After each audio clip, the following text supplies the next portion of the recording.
ክብር ለኢየሱስ ክርስቶስ ይሁን። የረዳን እግዚአብሔር የተባረከ ይሁን። እግዚአብሔር የሰጣችሁን ደግሞ ያሳሰባችሁን እንደተባለው እየሰጣችሁ እግዚአብሔር ደግሞ በልግስና የሚሰጡትን እንደ ፈቃዱ ይባርካል እንደ ቃሉ። ክብር ለኢየሱስ ክርስቶስ ይሁን። እግዚአብሔር የዘላለም አምላክ በኢየሱስ ክርስቶስ ስም እናመሰግንሃለን። የረዳህን የሰበሰብከን ቅዱስ የዘላለም አምላክ እግዚአብሔር የምታዝንልን የምትራራልን በኢየሱስ ክርስቶስ ስም ክብር ሁሉ ለአንተ ይሁን። በሰባቱ የወርቅ መቅረዞች መካከል የሚመላለሰው ተብሎ እንደተጻፈ እንደ ቃልህ በመካከላችን ስላለህ እናመሰግንሃለን። እንደ ቃልህ በመካከላችን እየተመላለስክ ስላለህ በኢየሱስ ክርስቶስ ስም ክብር ሁሉ ለአንተ ይሁን። የዘላለም አምላክ እግዚአብሔር ልዑልም ቃሉን ሰጠ እንደሚል በዚህ ሰዓት በኢየሱስ ክርስቶስ ስም ሕያው የሆነው የሚሰራው ቃል እግዚአብሔር የሚለውጠው የሚያንጸው ቃልህ በመካከላችን በኃይል እንዲለቀቅ በኢየሱስ ክርስቶስ ስም እንጸልያለን። በኃይል እንዲሰራ በኢየሱስ ክርስቶስ ስም እንጸልያለን። ስላዘንክልን ስለራራህልን እንደ ቃል በመካከላችን ስላለ ክብር ሁሉ ለአንተ ይሁን። የዘላለም አምላክ እግዚአብሔር በኢየሱስ ክርስቶስ ስም ደሞን በመስጠት በፊት እግዚአብሔር የዘላለም አምላክ ያለነውን እንድታስብ የዘላለም አምላክ እግዚአብሔር በጌታ በኢየሱስ ክርስቶስ ስም መስጠት እግዚአብሔር በውስጣቸው ያስቀመጥክ በስራ እግዚአብሔር የዘላለም አምላክ ደግሞ እንድትባርካቸው በኢየሱስ ክርስቶስ ስም ውስጣቸው የዘላለም አምላክ እግዚአብሔር በማንኛውም በፋይናንሻል ነገር እንድትባርካቸው በኢየሱስ ክርስቶስ ስም እንጸልያለን። ለቤት ስራ ለድሆች እንዲሆን እግዚአብሔር በልባችን ውስጥ እንድታሰፋው ደግሞ እንጸልያለን። ክብር ሁሉ ለአንተ ይሁን። ቃል በሙላት በመካከላችን ይመላለስ። የዘላለም አምላክ እግዚአብሔር ከቃል የተነሳ ብዙዎች እንዲለወጡ ብዙዎች እንዲነኩ በኢየሱስ ክርስቶስ ስም ጸለይን። ማንኛውም የጽድቅ ሁሉ ጠላት የሆነ የጨለማ አሰራር የዘላለም አምላክ እግዚአብሔር ቃልህን እንዳናስተውል የሚተጋ ቃልህን ከሰዎች ልብ የሚለቅም በኢየሱስ ክርስቶስ ስም ስልጣን የታሰረ ይሁን። በሕያዋንና በሙታን መካከል በጽድቅ ሊፈርድ በሚመጣው በእግዚአብሔር ልጅ በኢየሱስ ስም የተወጋ ይሁን። በናዝሬቱ በኢየሱስ ስም አእምሮ ሁሉ ነፃ ይሁን። ክብር ሁሉ ለአንተ ይሁን በኢየሱስ ክርስቶስ ስም አሜን።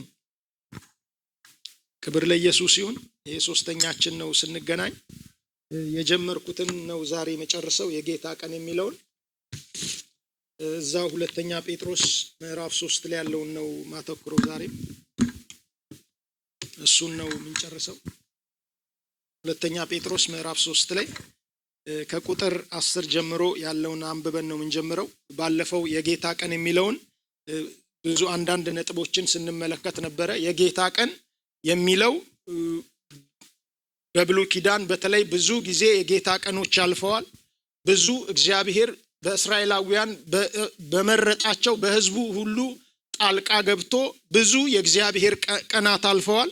የጌታ ቀን የሚባለው ማለት ነው። ብዙ በፍርድ እግዚአብሔር ተገልጦ ሕዝቡን ለመመለስ ለማስተማር ሲል እንኳን ባቢሎንን እያስታጠቀ እያበረታ እግዚአብሔር ወደ ሕዝቡ እንኳን ሲያመጣ ኢየሩሳሌም መፍረስን አይተናል። በኖህ ዘመን የሆነውን አይተናል። በሎጥም ዘመን ልክ እንደዚሁ ብዙ የጌታ ቀኖች አልፈው ነበረ። በተለይ የጌታ ቀን ብዙ እያተኮረን ያለነው ግን የሚመጣው የጌታ ቀን ነው። የጌታ ቀን ተብሎ ከክርስቶስ ኢየሱስ መምጣት ጋር ከታላቁ መከራ ጋር ከዓለም ጥፋት ጋር ተያይዞ ደግሞ እንደገና የጌታ ቀንን ስንመለከት ነበረ። ክብር ለኢየሱስ ክርስቶስ ይሁን። በተለይ ሳምንት ካየነው ነገር አንዱ ዓለም በዚህ ሁኔታ የሚጠፋ ከሆነ ደግሞ እኛ እንዴት አይነት ሰዎች ሆነን ልንመላለስ ይገባል የሚለውን ሐሳብ እያየን ነበረ። ክብር ለኢየሱስ ክርስቶስ ይሁን። ሐዋርያው ጴጥሮስ ዓለም የሚጠፋ ከሆነ በእሳት በእግዚአብሔር ቁጣ የሚጠፋ ከሆነ የማይጸና ከሆነ በቃ ዓለም ላይ ያለው ነገር ሁሉ የሚቃጠልና በውስጧም ያለው ነገር እንደሚል የሚቃጠል ከሆነ እኛ ደግሞ ምን አይነት ሰዎች ልንሆን ይገባል? አመለካከታችን ሊቀየር ማንነታችን ሊቀየር ይገባል። ይህንን ሐሳብ ተመልክተን ነበር። በተለይ እስራኤላውያን ላይ በሲና ተራራ ላይ እግዚአብሔር በከባድ በአስፈሪ በግርማ ሞገስ እግዚአብሔር ተገለጠና ያ ነገር በጣም ስለፈሩ እስራኤላውያን መሞታችን ነው በቃ አሉ። ዘዳግም ምዕራፍ 5 ላይ ግን ሙሴ ምን ይላቸው ነበረ? ይህንን ነገር ሌላው ሕዝብ ቢሰማ ቢያይ በሕይወት አይኖርም በእርግጥ አላቸው። ሌላውን ነገር የሚገድል ነገር ለሌላው ነገር ጥፋት የሆነ ነገር ሞት የሆነ ነገር ለእስራኤላውያን ግን ኖ ለእናንተ እግዚአብሔርን እንድትፈሩ ነው አላቸው። ክብር ለኢየሱስ ይሁን። ለነሱ እግዚአብሔርን እንዲፈሩ ኃጢአትን እንዳትሰሩ ነው እግዚአብሔር በዚህ ሁኔታ የተገለጠው። በዛ ሁኔታ በዓለም ቢገለጥ ኖሮ ይጠፉ ነበር አላቸው። ክብር ለኢየሱስ ክርስቶስ ይሁን። ስለዚህ እግዚአብሔር በከባድ ግርማ ሞገስ፣ በከባድ ቁጣ፣ በከባድ በትልቅ ነገር ሲነሳ ለልጆቹ ለማዳን ነው። ክብር ለኢየሱስ ክርስቶስ ይሁን። ለልጆቹ ለማዳን ነው። ለሌላው ግን ጥፋት ሆኖ ነበር የሚመጣው። እግዚአብሔር አሁንም የጌታን ቀን ስንመለከት አሁን እንመለከታለን ዛሬ የተወሰነ። ክብር ለኢየሱስ ክርስቶስ ይሁን። ለሌላው ለጥፋት ሲሆን ለኛ ግን ለመዳናችን ነው። ክብር ለኢየሱስ ክርስቶስ ይሁን። ስለዚህ በጌታ ቀን ማንም ሰው ሊቀልድ አይችልም። ቅዱሳኑም ሁሉ ሊቀልዱ አይችሉም። ስለዚህ የጌታ ቀን እጅግ በጣም አስፈሪና ለልጆቹ ደግሞ እንደዚሁ በማዳን የሚገለጥበት ነው። ክብር ለኢየሱስ ክርስቶስ ይሁን። ከ11 ጀምሮ ያለውን እንመለከታለን። ከ11 ጀምሮ እስከ መጨረሻ ያለውን በትግርኛ ብታነብልኝ ዘሪትዬ።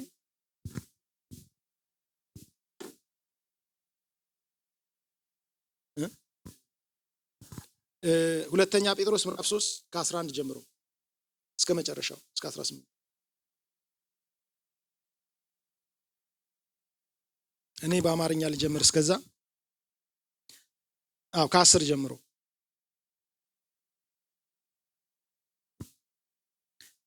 የጌታ ቀን እንደ ሌባ ይመጣል። በዚያች ቀን ሰማያት በታላቅ ድምፅ ያልፋሉ፣ የሰማይን ፍጥረት በእሳት ይጠፋል፣ ምድርና በእርሷ ላይ ያለ ነገር ሁሉ ይቃጠላል። እንግዲህ ሁሉም ነገር በዚህ ሁኔታ የሚጠፋ ከሆነ እናንተ እንዴት አይነት ሰዎች ልትሆኑ ይገባችኋል? አዎን በቅድስናና በእውነተኛ መንፈሳዊነት ልትኖሩ ይገባችኋል። ደግሞም የእግዚአብሔርን ቀን እየጠበቃችሁ መምጫውን ልታፋጥኑ ይገባል። በዚያን ቀን ሰማያት በእሳት ተቃጥለው ይጠፋሉ፣ የሰማይ ፍጥረት በታላቅ ትኩሳት ይቀልጣል። እኛ ግን ጽድቅ የሚኖርበትን አዲስ ሰማይና አዲስ ምድር በተስፋ ቃሉ መሰረት እንጠብቃለን። ስለዚህ ወዳጆች ሆይ እነዚህን ነገሮች የምትጠባበቁ ስለሆናችሁ ያለ ነውርና ያለ ነቀፋ ከእርሱ ጋር በሰላም እንድትገኙ ትጉ። የጌታችን ትዕግስት እናንተ እንድትድኑ እንደሆነ አስቡ። እንዲሁ ወንድማችን ጳውሎስ እንደተሰጠው ጥበብ መጠን ጻፈላችሁ። እርሱ ስለ እነዚህ ነገሮች በመልእክቶቹ ሁሉ ጽፏል። በመልእክቶቹም ውስጥ በቀላሉ ለመረዳት የሚያዳግቱ ነገሮች አሉ። ዕውቀት የጎደላቸውና ጽናት የሌላቸው ሰዎች ሌሎችን ቅዱሳን መጻሕፍት እንደሚያጣምሙ እነዚህን ደግሞ ለገዛ ጥፋታቸው ያጣምማሉ። እንግዲህ ወዳጆች ሆይ ይህን አስቀድማችሁ ስላወቃችሁ ጸንታችሁ ከቆማችሁበት መሰረት በአመፀኞች ስህተት ተስባችሁ እንዳትወርቁ ተጠንቀቁ። ነገር ግን በጌታችንና በአዳኛችን በኢየሱስ ክርስቶስ ጸጋና ዕውቀት እደጉ። ለእርሱም አሁንም ለዘላለም ክብር ይሁን አሜን ይላል። ክብር ለኢየሱስ ይሁን።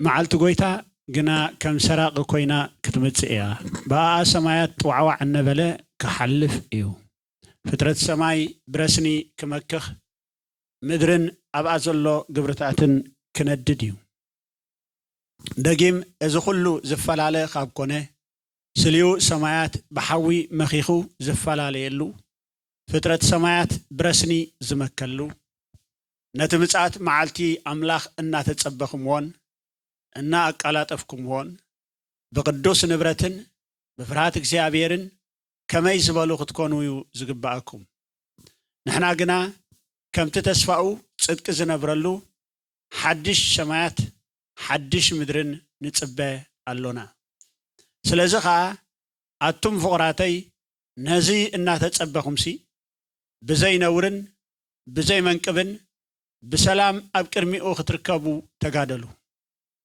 كمتي اتفقور حاونا بأولوس دما بتأتوهبو طبب زصحف لكم نتتعقستي ويتانا نمدحانكم قصروا نسو أب كلاتن دبدابيتاتو دما نزي نغرزي كزاربلو خلو أبو نمستوعلو زشجر حيالو نجر الله اتوم دناغورتن زي صنعاتن كم تنتخالت صحفات نطفات رأسهم زطواوي وغيرهم ይጠዋዊዎ አለው ደጊም አቱም ፍቁራተይ ነዚ ቅድም እናፈለጥኩምሲ ብስሕተት እቶም ስዲ ዝኸዱ ዘለው ተስሒብኩም ካብ ጽንዓት ከይትወድቁ ተሓለው ብጸጋን ብፍልጠት ጎይታናን መድሓኒናን ኢየሱስ ክርስቶስ ደኣ ዕበዩ ንኡ ሕጅን ንመዓልቲ ዘለዓለምን ክብሪ ይኹኖ አሜን አሜን ክብር ለኢየሱስ ክርስቶስ ይሁን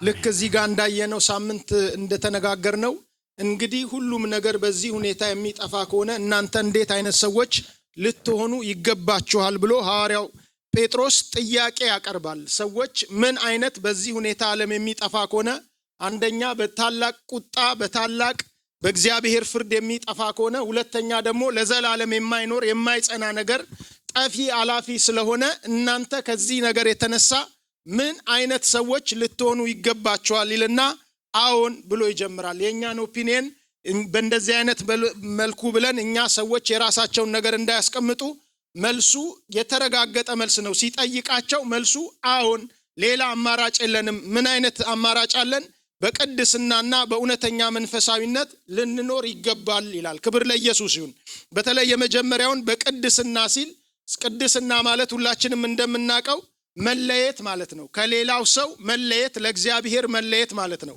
ክብር ለኢየሱስ ክርስቶስ ይሁን መጽሐፍ ቅዱስ ላይ አንደኛ ጴጥሮስ ምዕራፍ 1 ቁጥር 11 እና ከ15 ጀምሮ ሲናገር እንደዚህ ይላል እግዚአብሔር አምላካችሁ ቅዱስ እንደሆነ እናንተም በኑሯችሁ ሁሉ ቅዱሳን ሁኑ ብሎ ይላል ክብር ለኢየሱስ ክርስቶስ ይሁን ስለዚህ ይሄ ዓለም በሚጠፋው ዓለም እግዚአብሔር በፍርድ በሚገለጥበት ዓለም ላይ ቅዱሳን መጀመሪያ ሊመላለሱ የሚገባው በምንድነው ማለት ነው የጌታን ቀን ያያሰቡ በቅድስና ሊመላለሱ ይገባል ማለት ነው ዘሌዋውያን 19 ጀምሮ ስንመለከት አንዳንድ የመጽሐፍ ቅዱስ ቨርዥኖች ምን ይሉታል ርዕስ ይሰጡት መጽሐፍ ቅዱስ ላይ ማለት ነው የቅድስና ሕግ ይላሉ ሲጀምር የሚጀምረው እኔ እግዚአብሔር አምላካችሁ ቅዱስ እንደሆን ቅዱሳን ሁኑ በልና ንገራቸው ብሎ ብዙ ነገሮችን ወደ 4-5 ምዕራፍ ይዘረዝራል የቅድስና ሕግ ነው መነሻውም እግዚአብሔር ቅዱስ ስለሆነ የምናመልከው ቅዱስ ስለሆነ እኛ በኑሯችን ሁሉ ምን ልንሆን ይገባል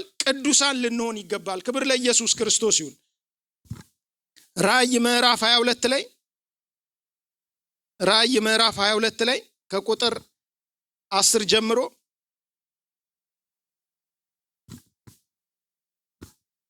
ከቁጥር 12 10 ጀምሮ አንብበል እስከ 13 ድረስ እንዲህም ማለት ኦኬ ጀምር ሶሪ ድማ እቲ ግዜ ቀረባይሞ ንቃል ትንቢት እዚ መጽሐፍ እዚ ኣይትሕተሞ እቲ ገፋዒ ኣዝዩ ይግፋዕ እቲ ርኹስ ኣዝዩ ይርከስ እቲ ጻድቕ ኣዝዩ ጽድቂ ይግበር እቲ ቅዱስ ውን ኣዝዩ ይቀደስ በለኒ እነሆ ቀልጢፈ እመጽእ ኣለኹ ንነፍስ ወከፍ ከከም ግብሩ ክፈድዮ ከዓ ዓስበይ ምሳይ እዩ አልፋን ኦሜጋን ቀዳማይን ዳሕራይን መጀመርታን መወዳእታን አነ እየ ክብር ለኢየሱስ ይሁን እንዲህም ማለኝ ጊዜው ስለደረሰ የዚህም መጽሐፍ የትንቢት ቃል በማህተም አትዝጋው አመፀኛው በአመጹ ይቀጥል እርኩሱም ይርከስ ጻድቁም ይጽደቅ ቅዱሱም ይቀደስ እነሆ ቶሎ መጣለው ዋጋዬ በእኔ ዘንድ አለ ለእያንዳንዱም እንደ ስራው መጠን ከፍለዋለሁ አልፋና ኦሜጋ ፊተኛና ኋለኛ መጀመሪያውና መጨረሻው እኔ ነኝ ይላል ክብር ለኢየሱስ ክርስቶስ ይሁን ምንድነው የሚለው ዮሐንስን ጌታ ኢየሱስ ክርስቶስ ራሱ የተናገረው ቃል ነው ምንድነው የሚለው ይሄንን መጽሐፍ ጊዜው ስለደረሰ በማህተም አትዝጋው ይላል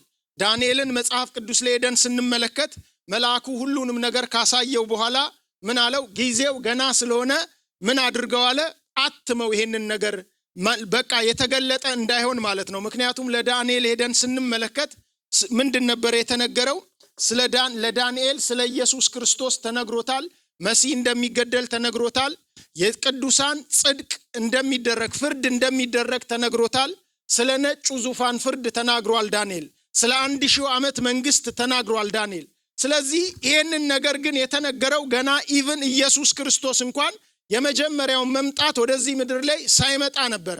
ስለዚህ ገና ብዙ የሚፈጸሙ ነገሮች ኢየሱስ አይደለም የመጨረሻው ፍርድ ሊደረግ ቀርቶ የመጀመሪያውንም ስላልመጣ ሁሉንም ነገር ከነገረው በኋላ ግን አትመው አለው ይላል። ክብር ለኢየሱስ ክርስቶስ ይሁን። ተመሳሳይ ነገር ለዮሐንስ ከነገረው በኋላ ጌታችን ኢየሱስ ክርስቶስ ለዳንኤል የተነገሩ ነገሮች እና ሌሎች አዳዲስ ነገሮች ከነገረው በኋላ ግን ምን ይለዋል? ጊዜው አሁን ስለደረሰ ምን አታድርገው ይላል? በማህተም አታትመው በቃ አለ። ለምን? በዳንኤል ጊዜ ኢየሱስ አልመጣም። በዮሐንስ ጊዜ ጌታችን ኢየሱስ ክርስቶስ መጥቷል። ወንጌል ተሰብኳል። ኢየሱስ ክርስቶስ ልክ መሲህ ይገደላል በዳንኤል ላይ እንደተባለው መሲህ ተገሏል። ሁሉም ነገር አልቋል። ስለዚህ አሁን የሚጠበቀው የኢየሱስ ክርስቶስ ዳግም ምጽአት ነው። ተመልሶ ወደዚህ የሚመጣበት ነው። ተመልሶ በዓለም ላይ በጽድቅ የሚፈርድበት ነው። የነጩ ዙፋን ፍርድ ነው። እንደገና ደግሞ የቅዱሳን የሚፈረድባቸው፣ ቅዱሳን ደግሞ በእግዚአብሔር ፊት በጌታ በኢየሱስ ክርስቶስ ፊት የሚቀርቡበት ፍርድ ነው የቀረው። ስለዚህ አሁን ምን አታድርግ ይለዋል? አትዝጋው፣ በማህተም አትዝጋው። ለምን? ጊዜው ደርሷል። በቃ ከዚህ በኋላ እርኩስ የሆነው ሰው ምን ይሁን? ይርከስ፣ በርክስናው ይቀጥል። በቃ ጻድቁም ቅዱስ ይሁን፣ እንደገና ደግሞ ቅዱሱም ደግሞ በቅድስናው ይቀጥል እያለ ይናገራል። ክብር ለኢየሱስ ክርስቶስ ይሁን። ለምን? ጊዜው ደርሷል። ከዚህ በኋላ ሌላ ወንጌል የለም። ከዚህ በኋላ ሌላ የሚሰቀል ኢየሱስ የለም። ጊዜው ስለደረሰ ይሄንን የማይቀበል ሰው ባለበት ይቀጥል ይላል። ክብር ለኢየሱስ ይሁን። ቅዱስ የሆነው ግን ምን ይላል? በቅድስናው ይቀጥል ይላል። ክብር ለኢየሱስ ይሁን። በተለይ ቅዱስ የሆነው ሲል ማንነትን ነው የሚናገረው። ልክ ጌታችን ኢየሱስ ክርስቶስ ሁላችንም በሱ ስራ ሁላችንም ተቀድሰናለን። ከዚህ በፊት አይተናል። ስለ ቅድስና 3 አይነት ቅድስናዎች አሉ ብለን ተመልክተን ነበር። ዕብራውያን 10:10 ላይ ሄዳችሁ ስትመለከቱ ጌታ ኢየሱስ ክርስቶስ አንድ ጊዜ መስቀል ላይ በከፈለው መስዋዕትነት ለአንዴና ለመጨረሻ ጊዜ ቀድሶናል ይላል። ዕብራውያን 10:10 ላይ እናንብበው።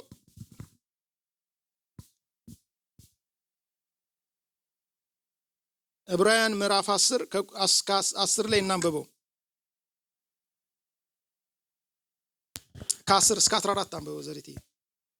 በዚህ ፍቃድ እዚ በትሐንሳ ንሐዋሩ ዝኣክል እተሰውዐ መስዋዕቲ ስጋ ኢየሱስ ክርስቶስ ተቀዲስና አሎና።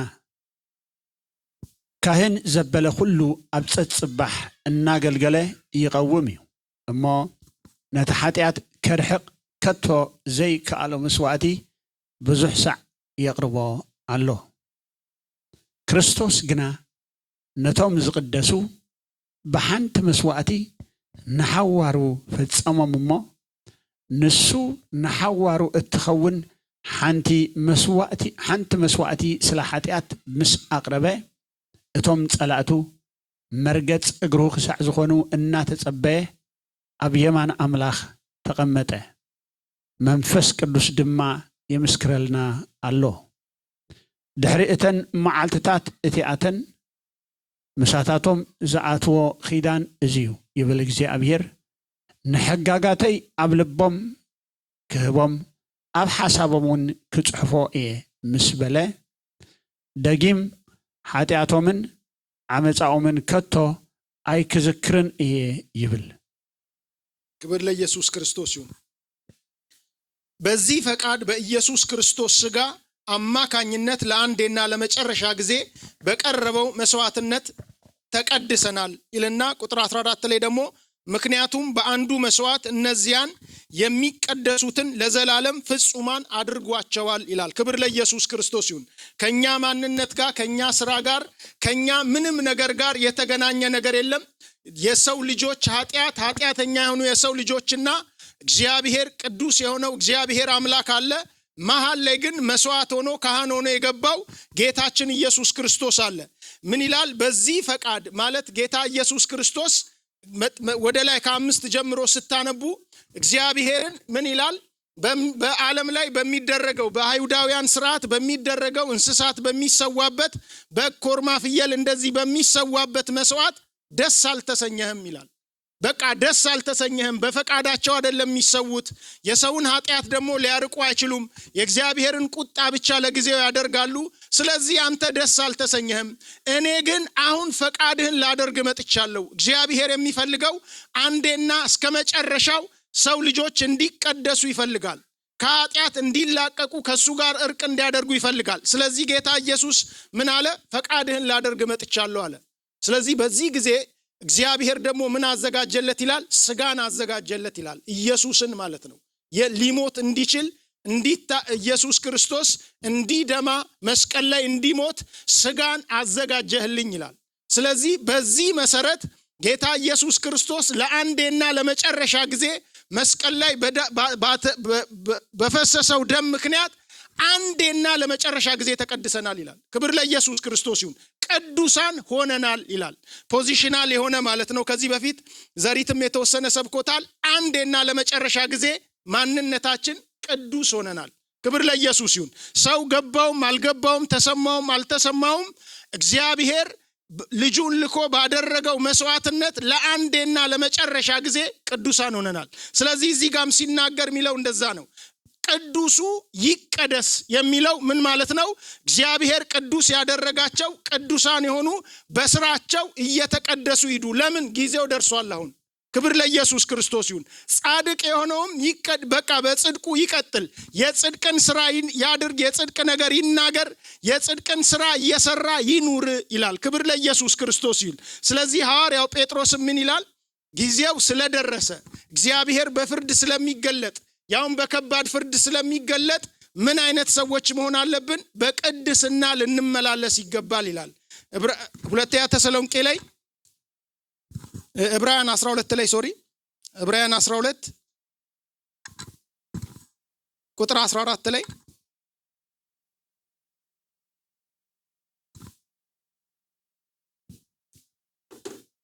ከሰው ሁሉ ጋር በሰላም ለመኖር የሚቻላችሁን ሁሉ አድርጉ፣ ለመቀደስ ፈልጉ፣ ያለ ቅድስና ማንም ጌታን ማየት አይችልም ይላል። ብዘይ ቅድስና ሓደ እኳ ንእግዚአብሔር ኣይክርእዮን እሞ ንቅድስናን ንሰላም ምስ ኩሉ ሰብን ሰዓብወን። ክብር ለኢየሱስ ይሁን። ከሰው ሁሉ ጋር በሰላም ለመኖር የሚቻላችሁን ሁሉ አድርጉ ይልና ለመቀደስ ምን አድርጉ ይላል? ፈልጉ ይላል። ክብር ለኢየሱስ ክርስቶስ ይሁን። ለአማኞች የተጻፈ ነው። ለመቀደስ ፈልጉ፣ በስራችሁ በንግግራችሁ ቅዱሳን ሆናችሁ እንድትገኙ ፈልጉ፣ ትጉ ይላል። ክብር ለኢየሱስ ይሁን። ስትራይቭ አድርጉ። ሰው ለመቀደስ ቅዱሳኖች በክርስቶስ ኢየሱስ የተቀደሱ ለመቀደስ ካልፈለጉ፣ ለመቀደስ ካልተነሱ፣ የማይጸልዩ ከሆነ ትጉ ማለት ወይም ደግሞ ስትራይቭ አድርጉ ታገሉ ማለት ሰዎች የማይፈልጉ ከሆነ ለመቀደስ ቅዱሳኖች ቅዱሳን ናቸው፣ በኑሯቸው ግን ቅዱሳን ሆነው አይገኙም። በንግግራቸው ቅዱሳን ላይሆኑ ይችላሉ። በሚሰሙት በሚያደርጉት ነገር ቅዱሳን ላይሆኑ ይችላሉ። ስለዚህ በቅድስና ለመመላለስ እዚህ ጋር ምን ይላል የዕብራዊ ጻፊ ሐዋርያ ጳውሎስ? ምን ብሎ ይናገራል? ለመቀደስ ፈልጉ ይላል። ክብር ለኢየሱስ ክርስቶስ ይሁን። ስለዚህ ለመቀደስ የምትፈልጉ በቅድስና ለማደግ የምትፈልጉ ሰዎች የሚጀምረው ከመፈለግ ነው። ክብር ለኢየሱስ ይሁን። ሰዎች ከመታገል የተነሳ ነው። ከመጸለያቸው የተነሳ ሰዎች በቅድስና ይመላለሳሉ። ለዚህ ነው ቁጥር 15ን ስታነቡ ምን ይላል? ማንም የእግዚአብሔር ጸጋ እንዳይጎልበት ምን ያድርግ ይላል? ይጠንቀቅ ይላል። ክብር ለኢየሱስ ክርስቶስ ይሁን። ሰው የእግዚአብሔር ጸጋ ከጎደለበት ምን ይሆናል? በቅድስና መመላለስ አይችልም። ለዚህ ነው ለመቀደስ ፈልጉ፣ ያለ ቅድስና ማንም እግዚአብሔርን ማየት አይችልም ማለት። ስለዚህ ሰዎች በቅድስና ለመመላለስ መፈለግ መቻል አለባቸው፣ መወሰን መቻል አለባቸው። ኢንቴንሽናል ነው። አስበውበት ያኛውን ቅድስና ኢየሱስ በፈጸመው መስዋዕትነት ጌታ ኢየሱስን ስንቀበል አውቶማቲካሊ ቅዱሳን ሆነናል። በኑሯችን ግን የምናረገውን በእድገት የሚመጣው ቅድስና ግን ሰዎች በመፈለግ ነው የሚመጣው። ስለዚህ ቅዱሳን ሆነው የማይፈልጉ ከሆነ ለመቀደስ የማይጣጣሩ ከሆነ የቅድስና ችግር በህይወታቸው ሁሉ ጊዜ ይኖራል ማለት ነው። ስለዚህ ምን ይላል? ለመቀደስ ምን አድርጉ? ፈልጉ ይላል። ሰዎች በቅድስና ለመኖር መጸለይ መቻል አለባቸው፣ መጣር መቻል አለባቸው፣ ጸጋህን ስጠኝ ማለት መቻል አለባቸው። ለዚህ ነው ቁጥር 15 ላይ ማንም የእግዚአብሔር ጸጋ እንዳይጎልበት ይጠንቀቅ ይላል። ጸጋ ከጎደለው የራሳችን ችግር ነው ማለት ነው። እንዳይጎልባችሁ ተጠንቀቁ። ጸጋ ከጎደለ መራራ ስር ይበቅልና ከናንተ አልፎ ብዙ ሰዎችን ይበክላል ይላል። ብዙ ሰዎችን ችግር ላይ ይጥላል። በቅድስና የማይመላለስ ሰው፣ ጸጋ የጎደለው ሰው ብዙ ሰዎችን ይበክላል ይላል። ስለዚህ ጸጋ እንዳይጎልባችሁ ምን አድርጉ ይላል? ተጠንቀቁ። ትልቁ ነገር ምንድነው? ያለ ቅድስና እግዚአብሔርን ማንም ጌታን ማየት አይችልም ይላል። ስለዚህ ጌታን በቅድስና ለማየት ሰዎች ምን ማድረግ አለባቸው? በቅድስና መመላለስ መቻል አለባቸው።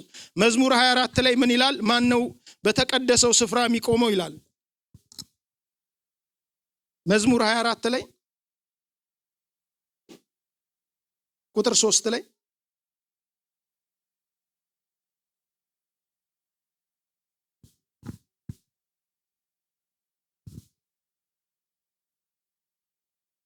ከ1 እስከ 3 አንብበው።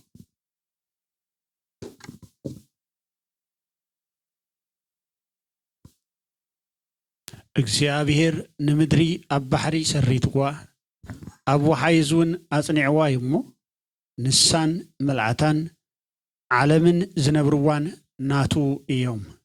ናብ ከረን እግዚአብሔር ዝድይብ መን እዩ? ኣብቲ ቅዱስ ቦታኡ ዝቐውምሲ መን እዩ? እቲ ንጹህ ዝኣእዳውን ንጹህ ዝልቡን ነፍሱ ናብ ከንቱ ዘየልዕል ብጥበራ ዘይምሕል ሰብ እዩ። ክብር ለኢየሱስ ይሁን። ምድርና በእርሷ ያለው ሁሉ ዓለምና በውስጧ የሚኖር ሁሉ የእግዚአብሔር ነው። እርሱ በባህሮች ላይ መስርቷልና በውሆችም ላይ አጽንቷል። ወደ እግዚአብሔር ተራራ ማን ሊወጣ ይችላል? በተቀደሰው ስፍራ ማን ሊቆም ይችላል? ንጹህ እጅና ቅን ልብ ያለው ነፍሱንም ለሐሰት ነገር የማያስገዛ በውሸት የማይምል እርሱ በረከትን ከእግዚአብሔር ዘንድ ምሕረትን ከአዳኝ አምላኩ ዘንድ ይቀበላል ይላል። ክብር ለኢየሱስ ክርስቶስ ይሁን። ወደ እግዚአብሔር ተራራ ማን ሊወጣ ይችላል? በተቀደሰው ስፍራ ማን ሊቆም ይችላል እያለ ይናገራል። በተለይ ርዕስ ሲሰጠው ምን ይላል? ወደ ቅድስና መግቢያ ጸሎት ይላል። ማን ነው በተቀደሰ ስፍራ መቆም የሚችለው? ማን ነው ብሎ ይጠይቃል። ክብር ለኢየሱስ ይሁን። እስራኤላውያንም በተለይ ስትመለከቱ ቤተ መቅደስ የሚባለው አለ። ይሄ ቤተ መቅደስ የሚባለው ብዙ የራሱ ክፍሎች አሉት። ሰው መጀመሪያ ወደ ግቢ ሲገባ የመጀመሪያ የሚያደርገው የመታጠቢያ ሳህን የሚባል ነገር አለ። እዛ ላይ ታጥቦ እጁን በቃ ማንኛውንም ነገር ታጥቦ ጫማ የሚያወልቅበት ቦታ ላይ አውልቆ ነው እየተጠጋ የሚመጣው። ወደ ውስጥ ደግሞ ሲመጣ ሴቶች የራሳቸው ቦታ አላቸው። ወንዶች እስራኤላውያን ደግሞ ጠጋ ብለው የራሳቸው ቦታ አላቸው። ካህናት ከሆኑ ደግሞ የበለጠ ለመጠጋ ወደ ታቦቱ ምስክር መክደኛው ወደዛ ጋር ለመጠጋት ከፈለጉ ካህናት ደግሞ የበለጠ እንደገና ይታጠባሉ፣ መታጠብ አለባቸው። ወደ ቅድስተ ቅዱሳን የሚገባው ደግሞ ሊቀ ካህኑ ከሁሉም የበለጠ ታጥቦ የበለጠ ልብሱን ቀይሮ የሚያደርገውን ነገር አድርጎ ይገባል። ሁሉንም ነገር ስትመለከቱ ደረጃ አለው።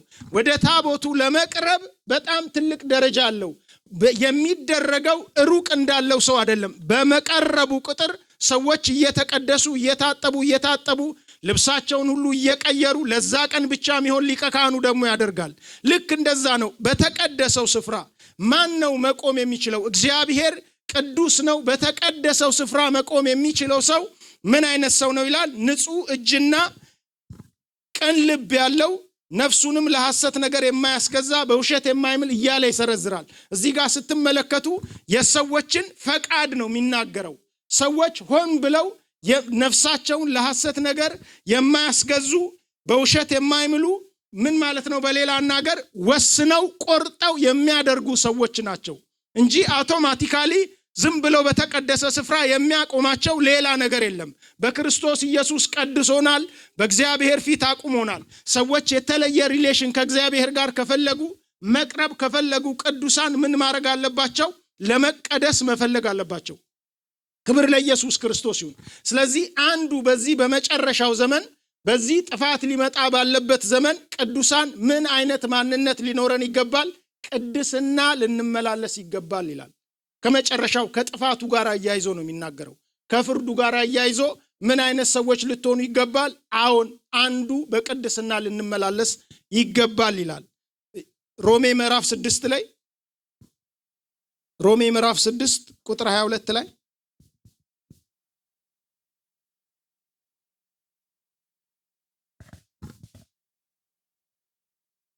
ቁጥር 13 እና 22 ታነብልኝ ዘሪቴ። እሺ ትሕቲ ጸጋ እምበር ትሕቲ ሕጊ ስለ ዘይኮንኩም ኃጢአት ኣይመልከኩምን እዩ እሞ ከም ሞይቶም ዝተንስኡ ርእስኹም ንኣምላኽ ወፍዩ እምበር ንኣካላትኩም ኣጽዋር ዓመፃ ንኃጢአት ኣይትግበርዎ ንኣካላትኩም ሲ ኣጽዋር ጽድቂ ንኣምላኽ ደኣ ግበርዎ። ቁጥር 22 እሺ ዓስቢ ኃጢአት ሲ ሞት እዩ ውህበት ጸጋ ኣምላኽ ግና ብክርስቶስ ኢየሱስ ጎይታና ናይ ዘለዓለም ህይወት እዩ። ሕጂ ግና ካብ ኃጢአት ሓራ ስለ ዝወጻእኩም ንኣምላኽ እውን ስለ እተገዛእኩምዎ ፍሬኹም ንቅድስና ኮይኑ ኣሎ መወዳእታ ከዓ ናይ ዘለዓለም ህይወት እዩ። ክብር ለኢየሱስ ክርስቶስ ይሁን። ምን ይላል? ብልቶቻችሁን የክፋት መሳሪያ አድርጋችሁ ለኃጢአት አታቅርቡ፣ ይልቁንስ ከሞት ወደ ህይወት እንደተሻገሩ ሰዎች አድርጋችሁ ራሳችሁን ለእግዚአብሔር አቅርቡ፣ ብልቶቻችሁንም የጽድቅ መሳሪያ አድርጋችሁ ለእግዚአብሔር አቅርቡ። ቁጥር 22 አሁን ግን ከኃጢአት ነፃ ወጥታችኋል፣ የእግዚአብሔርም ባሪያዎች ሆናችኋል፣ የምትሰበስቡትን ፍሬ ወደ ቅድስና ያመራል፣ መጨረሻውም የዘላለም ህይወት ነው ይላል። ክብር ለኢየሱስ ይሁን። ሐዋርያው እዚህ ጋር የሚናገረው ጳውሎስ ምን እያለ ነው የሚናገረው? ልክ ከኃጢአት ኃይል ነፃ ስለወጣችሁ በተለይ ወደ ቁጥር 19 ላይ ስትመጡ ምን ይላቸዋል? ደካማ ስለሆናችሁ ለመረዳት ስለምትቸገሩ በሰው ምሳሌ ላስረዳችሁ ይልና በወቅቱ የነበረውን ጌታና ባሪያ በወቅቱ ስለነበረ በጣም የተለመደ ስለሆነ ጌቶች ባሪያዎች ስላሉ በዛ ምሳሌ ልስጣችኋልና እናንተ አሁን የምን ባሪያዎች ናችሁ ይላል? የእግዚአብሔር ባሪያዎች ናችሁ። አሁን ደግሞ በፊት ግን የኃጢአት ኃይል ተቆጣጥሯችሁ የኃጢአት ባሪያዎች ነበራችሁ። ስለዚህ የኃጢአት ባሪያዎች ባላችሁ ጊዜ ብልቶቻችሁን የጽድቅ መሳሪያ ማድረግ አትችሉም ነበር። ስለዚህ ብልቶቻቸው የአመፃ መሳሪያ ይሆን ነበር። አሁን ግን የእግዚአብሔር ባሪያዎች ስለሆናችሁ ይላል። ክብር ለኢየሱስ ይሁን። በኃጢአት ኃይል ሰው ካለ በፍጹም ወደ በቅድስና ሊመላለስ ብልቱን ማለት ብልቶች ተብሎ የተጻፈው እዚህ ጋር ልክ የውስጥ ዕቃ ወይ ጨጓራ፣ ልብ፣ ኩላሊት ማለት ሳይሆን ብልት ተብሎ የተጻፈው እጅ ነው፣ አፍ፣ አንደበት ነው፣ አይን ነው፣ ጆሮ ነው። ከዚህ በፊት ይሄንን ቃል ሰብኪያችሁ ነበረ። ብልቶቻችንን ብዬ አስቡት። ብልቶች ተብሎ የተጻፈው እጃችን ነው፣ አንደበታችን ነው፣ ጆሮአችን ነው፣ አይናችን ነው፣ እግሮቻችን ናቸው፣ ሐሳባችን ነው። ሰዎች ኃጢአት ሊሰሩበት የሚችሉት ነገር ወይም ደግሞ ሰዎች ጽድቅን የሚሰሩበት ነገር እነዚህ ናቸው ብልቶች ተብሎ የተጻፈው። የኃጢአት ባሪያ በነበራችሁ ጊዜ ምን ማድረግ አትችሉም ይላል? የጽድቅን ነገር ማድረግ አትችሉም ነበር። ለምን? ባሪያዎች ናችሁ። ስለዚህ ባሪያ ስለሆናችሁ የታዘዛችሁትን ታረጉ ነበር። ብልቶቻችሁ ለአመፃ ነበር የሚሰሩት። አሁን ግን የእግዚአብሔር ባሪያዎች ስለሆናችሁ ይላል። ክብር ለኢየሱስ ክርስቶስ ይሁን። ምን ይላል? ከሞት ወደ ህይወት እንደተሻገሩ ሰዎች አድርጋችሁ ራሳችሁን ለእግዚአብሔር አቅርቡ፣ ብልቶቻችሁም የጽድቅ መሳሪያ አድርጋችሁ ለእግዚአብሔር አቅርቡ ይላል። ክብር ለኢየሱስ ይሁን። ከኃጢአት ኃይል ነፃ ስለወጣችሁ የእግዚአብሔር ባሪያዎች ሆናችኋል። አሁን የምትሰበስቡት ፍሬ ወደ ቅድስና ያመራል ይላል። ውጤቱ ደግሞ የዘላለም ህይወት ነው። ክብር ለኢየሱስ ይሁን። ስለዚህ ሰዎች አሁን የእግዚአብሔር ባሪያ ከሆኑ በቅድስና መመላለስ ልክ በቃ ብልቶቻቸውን የኃጢአት መሳሪያ አድርጎ ማቅረብ፣ የአመፃ መሳሪያ አድርጎ ማቅረብ ግዴታ አይደለም ማለት ነው። ተገድጃለሁ ብሎ ሰው የግድ ለዛ ለአመፃ መሳሪያ አለመሆን ይችላል ማለት ነው። ክብር ለኢየሱስ ክርስቶስ ይሁን። እንደዛ ነው የሚለው። ለአመፃ መሳሪያ አለመሆን ትችላላችሁ ነው የሚለው። ስለዚህ ኃጢአት በሚሞት ስጋችሁ ላይ እንዲነግስ ምን አታድርጉ ይላል? አትፍቀዱ ይላል። ክብር ለኢየሱስ ክርስቶስ ይሁን። ኃጢአት ተስፋ አልቆረጠም ማለት ነው። ኃጢአት በቅዱሳን እንኳን መጥቶ ምን ማድረግ ይፈልጋል ማለት ነው? እንደገና መንገስ ይፈልጋል። ከዛ ነክሶ እንደገና ብልቶቻቸውን የቅዱሳንን ምን ማድረግ ይፈልጋል ማለት ነው? የኃጢአት መሳሪያ፣ የአመፃ መሳሪያ አድርጎ ሊጠቀምበት ይፈልጋል። ስለዚህ የሚለው ምንድነው? ዶንት ሌት ነው። አትፍቀድ። እኔ ለምን? አሁን ባሪያ አይደለሁም። ስለዚህ ባሪያ ካልሆንኩ አንድ ጌታ ማንም የሌላ ሰው ጌታ መጥቶ እኔን አድርግ ሊለኝ አይችልም። ነፃ ሰው ስለሆንኩ አላደርግም ብዬ ማለት እችላለሁ። ባሪያ ግን ከሆነ ሰው አያደርግም። ስለዚህ ብልቶቻችሁ የአመፃ መሳሪያ ካልሆኑ የጽድቅ መሳሪያ ከሆኑ ምንድነው ማለት ነው ይላል? የምትሰበስቡት ፍሬ ሁሉ ወደ ቅድስና የሚያመራ ነው ይላል። ስለዚህ በዚህ አንደበታችሁ የምትናገሩት መልካም ነገር ነው። የምትናገሩት የሚያንጽ ነገር ነው። የምትናገሩት ወንጌል ነው። በእጆቻችሁ የምትሰሩት እግዚአብሔር የሚያከብር ነገር ነው። እግሮቻችሁ የሚሄዱት ወደ እግዚአብሔር ደስ ወደሚሰኝበት ቦታ ነው። ወደ እግዚአብሔር ቤት ነው፣ ወደ ህብረት ነው። ክብር ለኢየሱስ ክርስቶስ ይሁን። የምታስቡት ነገር እንደዛ ነው። የምትሰሙት ነገር ጌታችን ኢየሱስ እንዳለው ከምትሰሙት ነገር ተጠበቁ ተብሎ እንደተጻፈ እንደ ዓለማውያን እኛ ጆሮቻችንን በጣም ኃጢአት የሆነ ነገር የማይሰማ ልንሰማ፣ ቅዱሳን ሊሰሙ ማይገቡትን ነገር ልንሰማ እንከለክላለን ማለት ነው። ለምን? ባሪያ አይደለንም። በፊትስ ቢሆን ባሪያ ነን። ማንፈልገውን ነገር እንሰማለን። ሐዋርያው ጳውሎስ ምዕራፍ 7 ላይ እንደሚል ማለት ነው። ክብር ለኢየሱስ ክርስቶስ ይሁን። አሁን የእግዚአብሔር መንፈስ መጥቷል። ስለዚህ ቅዱሳን ምን ማድረግ ይችላሉ ማለት ነው? በቅድስና ለመመላለስ መፈለግ ይችላሉ። በቅድስና ማደግ ይችላሉ ማለት ነው። ክብር ለኢየሱስ ክርስቶስ ይሁን። ስለዚህ መቀደስ የምትፈልጉ ሰዎች አላችሁ። በቅድስና ማደግ መመላለስ የምትፈልጉ ሰዎች ትችላላችሁ። ክብር ለኢየሱስ ይሁን። ስትፈልጉ እግዚአብሔር በጸጋው ይረዳችኋል። ለዚህ ነው ጸጋው እንዳይጎልባችሁ ሐዋርያ ጳውሎስ የሚለው። ስለዚህ ጸጋህን አብዛልኝ የሚል ሰው፣ መቀደስ የሚፈልግ ሰው፣ የሚተጋ ሰው፣ በሌላ አናገር የሚጸልይ ሰው፣ ቃሉን የሚያነብ ሰው በቅድስና እያደገ ይሄዳል ማለት ነው። ክብር ለኢየሱስ ይሁን። ሰው የማይተጋ ከሆነ፣ የማይጸልይ ከሆነ፣ የማይፈልግ ከሆነ የቅድስና ችግር ይኖርበታል ማለት ነው። ስለዚህ የቅድስና ችግር ያለብን ሰዎች ካለን ችግሩ ይሄ ነው ማለት ነው። ከኛ ነው። እግዚአብሔር የሚያስፈልገውን ነገር ሰጥቶናል። ክብር ለኢየሱስ ይሁን። በጽድቅ በቅድስና እንድንመላለስ ሰጥቶናል። ስለዚህ ዛሬ ለመቀደስ ፈልጉ። ዛሬ ለመቀደስ ወስኑ። ክብር ለኢየሱስ ክርስቶስ ይሁን። ጸልዩ። እግዚአብሔር ጸጋውን ይሰጣችኋል። የጸጋ ዙፋን የሚባል አለ። ደካሞች፣ ኃጢአተኞች፣ ጉልበት የሌላቸው መጥተው በድፍረት ወደ ጸጋው ዙፋን መጥተው በሚያስፈልጋቸውን ነገር የሚጠይቁበት የጸጋ ዙፋን አለ። ክብር ለኢየሱስ ክርስቶስ ይሁን። ስለዚህ አንዱ እንድንመላለስ የተባለው ምንድነው? የእግዚአብሔር ጸጋ ነው ማለት ነው። አንዱ ቅድስና መመላለስ መቻል አለብን። ሁለተኛው ሐዋርያው ጴጥሮስ የሚለው ምንድነው? ሁለተኛው ደግሞ ጋድሊነስ ነው የሚለው። ሁለተኛ ጴጥሮስ ምዕራፍ 10 ቁጥር 11 ላይ በቅድስናና በእውነተኛ መንፈሳዊነት ልትኖሩ ይገባችኋል ይላል። በተለይ በእውነተኛ መንፈሳዊነት የሚለው ትግርኛው እግዚአብሔርን ስለመፍራት ይናገራል። ምን ማለት ነው? እውነተኛ መንፈሳዊነት ተብሎ የተጻፈው ቅድስና ባህሪ እንዲለወጥ ያደርጋል።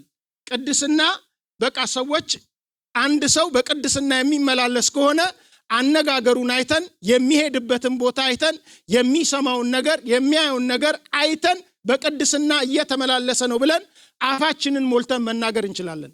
ስለዚህ ምን ነው ማለት ነው? ገቨርን የሚያደርገው ቅድስና የሚባለው የኔን ባህሪ ነው ማለት ነው።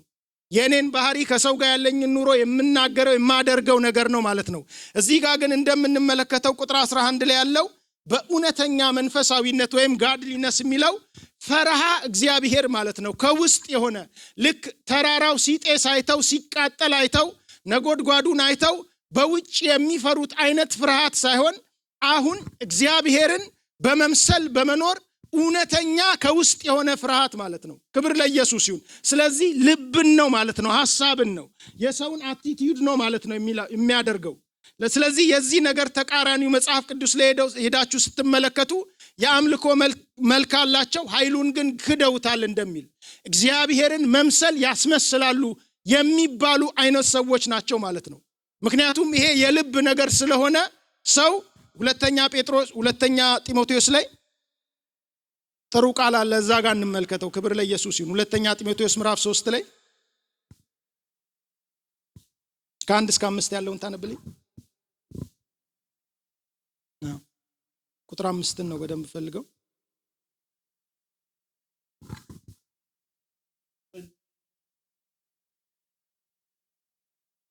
እኔ ልጀምረው። ነገር ግን በመጨረሻው ዘመን የሚያስጨንቅ ጊዜ እንደሚመጣ ይህንን ወቅ። ሰዎች ራሳቸውን የሚወዱ ይሆናሉ፣ ገንዘብን የሚወዱ፣ ትምክተኞች፣ ትዕቢተኞች፣ ተሳዳቢዎች፣ ለወላጆቻቸው የማይታዘዙ የማያመሰግኑ ቅድስና የሌላቸው ፍቅር የሌላቸው ለእርቅ የማይሸነፉ ሐሜተኞች ራሳቸውን የማይገዙ ጨካኞች መልካም የሆነውን የማይወዱ ከዳተኞች ችኩሎች በከንቱ በትዕቢት የተወጠሩ ከእግዚአብሔር ይልቅ ተድላን የሚወዱ ይሆናሉ ሃይማኖታዊ መልክ አላቸው ኃይሉን ግን ክደውታል ይላል ኣብተን ድሕሮት መዓልታት ግና ክፉእ ዘመን ከም ዝመጽእ እዚ ፍለጥ ሽዑ ሰባት ፈተውቲ ርእሶም ክኾኑ እዮም እሞ ፈተውቲ ገንዘብ ተጃሃርቲ ዕቡያት ተጻረፍቲ ንወለዶም ዘይእዘዙ ዘየማስው ርኹሳት ፍቕሪ ንስድራ ቤቶም እኳ ዘየብሎም ተቐየምቲ ሓመይቲ ቀለልቲ ጨካናት ሰናይ ዘይፈቱ ኣሕሊፎም ዝህቡ ህውኻት ተፈኽነንቲ ካብ ንኣምላኽ ምፍቃርሲ ኣዕዚዞም ተድላ ዝፈቱ እቶም መልክዕ ኣምልኾ ዘለዎም ነቲ ሓይሉ ግና ዝኽሕድዎ ናብ ኣባይቲ ሕሩቅ እናበሉ ሓጢኣት ዝመልአንን ብብዙሕ ትምኒት ዝድፍኣን ኩሉ ሳዕ ዝመሃራ ናብቲ ፍልጠት ሓቂ ክበጽሓ ግና ከቶ ዘይከኣለን ኣንስቲ ዝማርኹ ካብ እዚኣቶም እዮም እሞ ካብ እዚኣቶም እውን ርሓቅ ክብር ለኢየሱስ ይሁን ምን ይላል እዚህ ጋር በተለይ ቁጥር 5 ላይ ምን ይላል ሃይማኖታዊ መልክ አላቸው ይላል ማለት ምን ማለት ነው የጋድሊነስ ፎርሙ አላቸው ይላል ስለዚህ እነዚህ ሰዎች በተለይ ተመልከቱ ምን ይላል አንደኛ ራሳቸውን የሚወዱ ይሆናሉ ገንዘብን የሚወዱ ይሆናሉ ሶስቱ ነገሮች ከተጠቀሱት ሁለተኛ ደግሞ ሶስተኛው ከእግዚአብሔር ይልቅ ተድላን የሚወዱ ይሆናሉ ይላል እነዚህ ሰዎች ባልንጀሮቻቸውን አይወዱም ማለት ነው ልክ ኢየሱስ እንደተናገረው የመጀመሪያው ማለት ሕግ ሁሉ የተጠቀለለበት እግዚአብሔር አምላካችንን እንድንወድ ከሁሉ ነገር አስፈልጠን ሁለተኛው ባልንጀራችንን እንድንወድ ነው እነኚህ ሰዎች እግዚአብሔርን አይወዱም ይላል ባልንጀሮቻቸውን አይወዱም እንደገና ደግሞ ከእግዚአብሔር ይልቅ ተድላን የሚፈልጉ ሰዎች ናቸው ማለት መደሰትን በዚህ ዓለም ላይ እርካታ አግኝቶ መኖርን በማንኛውም ነገር የሚፈልጉ ሰዎች ናቸው ይልና የነዚህ ሰዎች ክፋት ተመልከቱ እንደዚህ አይነት ሰዎች ሆነው ግን ምን አላቸው ይላል ሃይማኖታዊ መልክ አላቸው በቃ ጋድሊነስ ፎርሙ አላቸው ሙሉ ለሙሉ ሰው አይቶ ሃይማኖተኛ ነው በእምነቱ የጠነከረ ነው የሚያስብል ነገር አላቸው ግን እግዚአብሔርንም አይወዱም ገንዘብን የሚወዱ ሰዎች ናቸው ባልንጀሮቻቸውንም የማይወዱ ሰዎች ናቸው እነዚህ ግን ምን አላቸው በቃ መምሰል አላቸው ይላል ስለዚህ አደገኛ ነው ማለት ነው ስለዚህ እውነተኛ መንፈሳዊነት የሚለው የምን ነገር ነው ማለት ነው የልብ ነገር ነው ማለት ነው ሰው በልቡ ሳይለወጥ በቃ ልክ እንደዚህ አይነት ጋድሊነስ ፎርሙ ሊኖረው ይችላል አስመስሎ መኖር ይችላል ማለት ነው መጽሐፍ ቅዱስ ለዚህ ነው የሰው ልብ እጅግ ክፉ ነው በቃ ይልና ማንስ ያውቀዋል ይላል ሰው ካለው ማንም አያውቀውም ጌታ ኢየሱስ ክርስቶስን ብሉይ ኪዳን ላይ ሲቃወሙት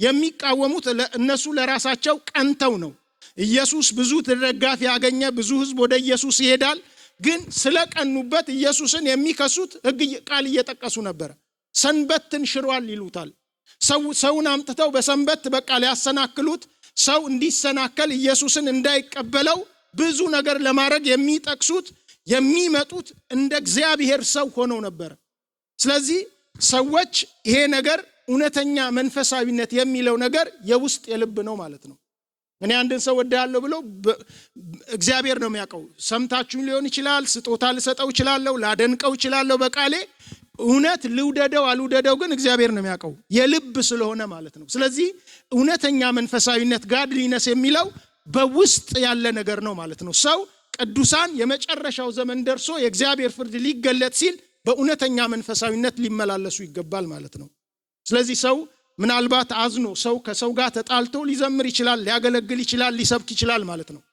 ውስጡ ግን ሌላ ነው ማለት ነው ውስጡ ወይ ተቀይሟል ማለት ነው ስለዚህ እንደዚህ አይነት እውነተኛ መንፈሳዊነት ልንመላለስ ይገባል እግዚአብሔር በጽድቅ የሚፈርድ ከሆነ በዓለም ላይ በፍርድ የሚገለጥ ከሆነ በእውነተኛ መንፈሳዊነት ልንመላለስ ይገባል ማርቆስ 7 ላይ ስትመለከቱ ደቀ መዛሙርት እጃቸውን ሳይታጠቡ የኢየሱስ ደቀ መዛሙርት የሆነ ቦታ ይበሉ ነበርና ወዲያው መጡ። በቃ ሊከሱ መጡ። የሚፈልጉት ታርጌቱ ኢየሱስ ነው።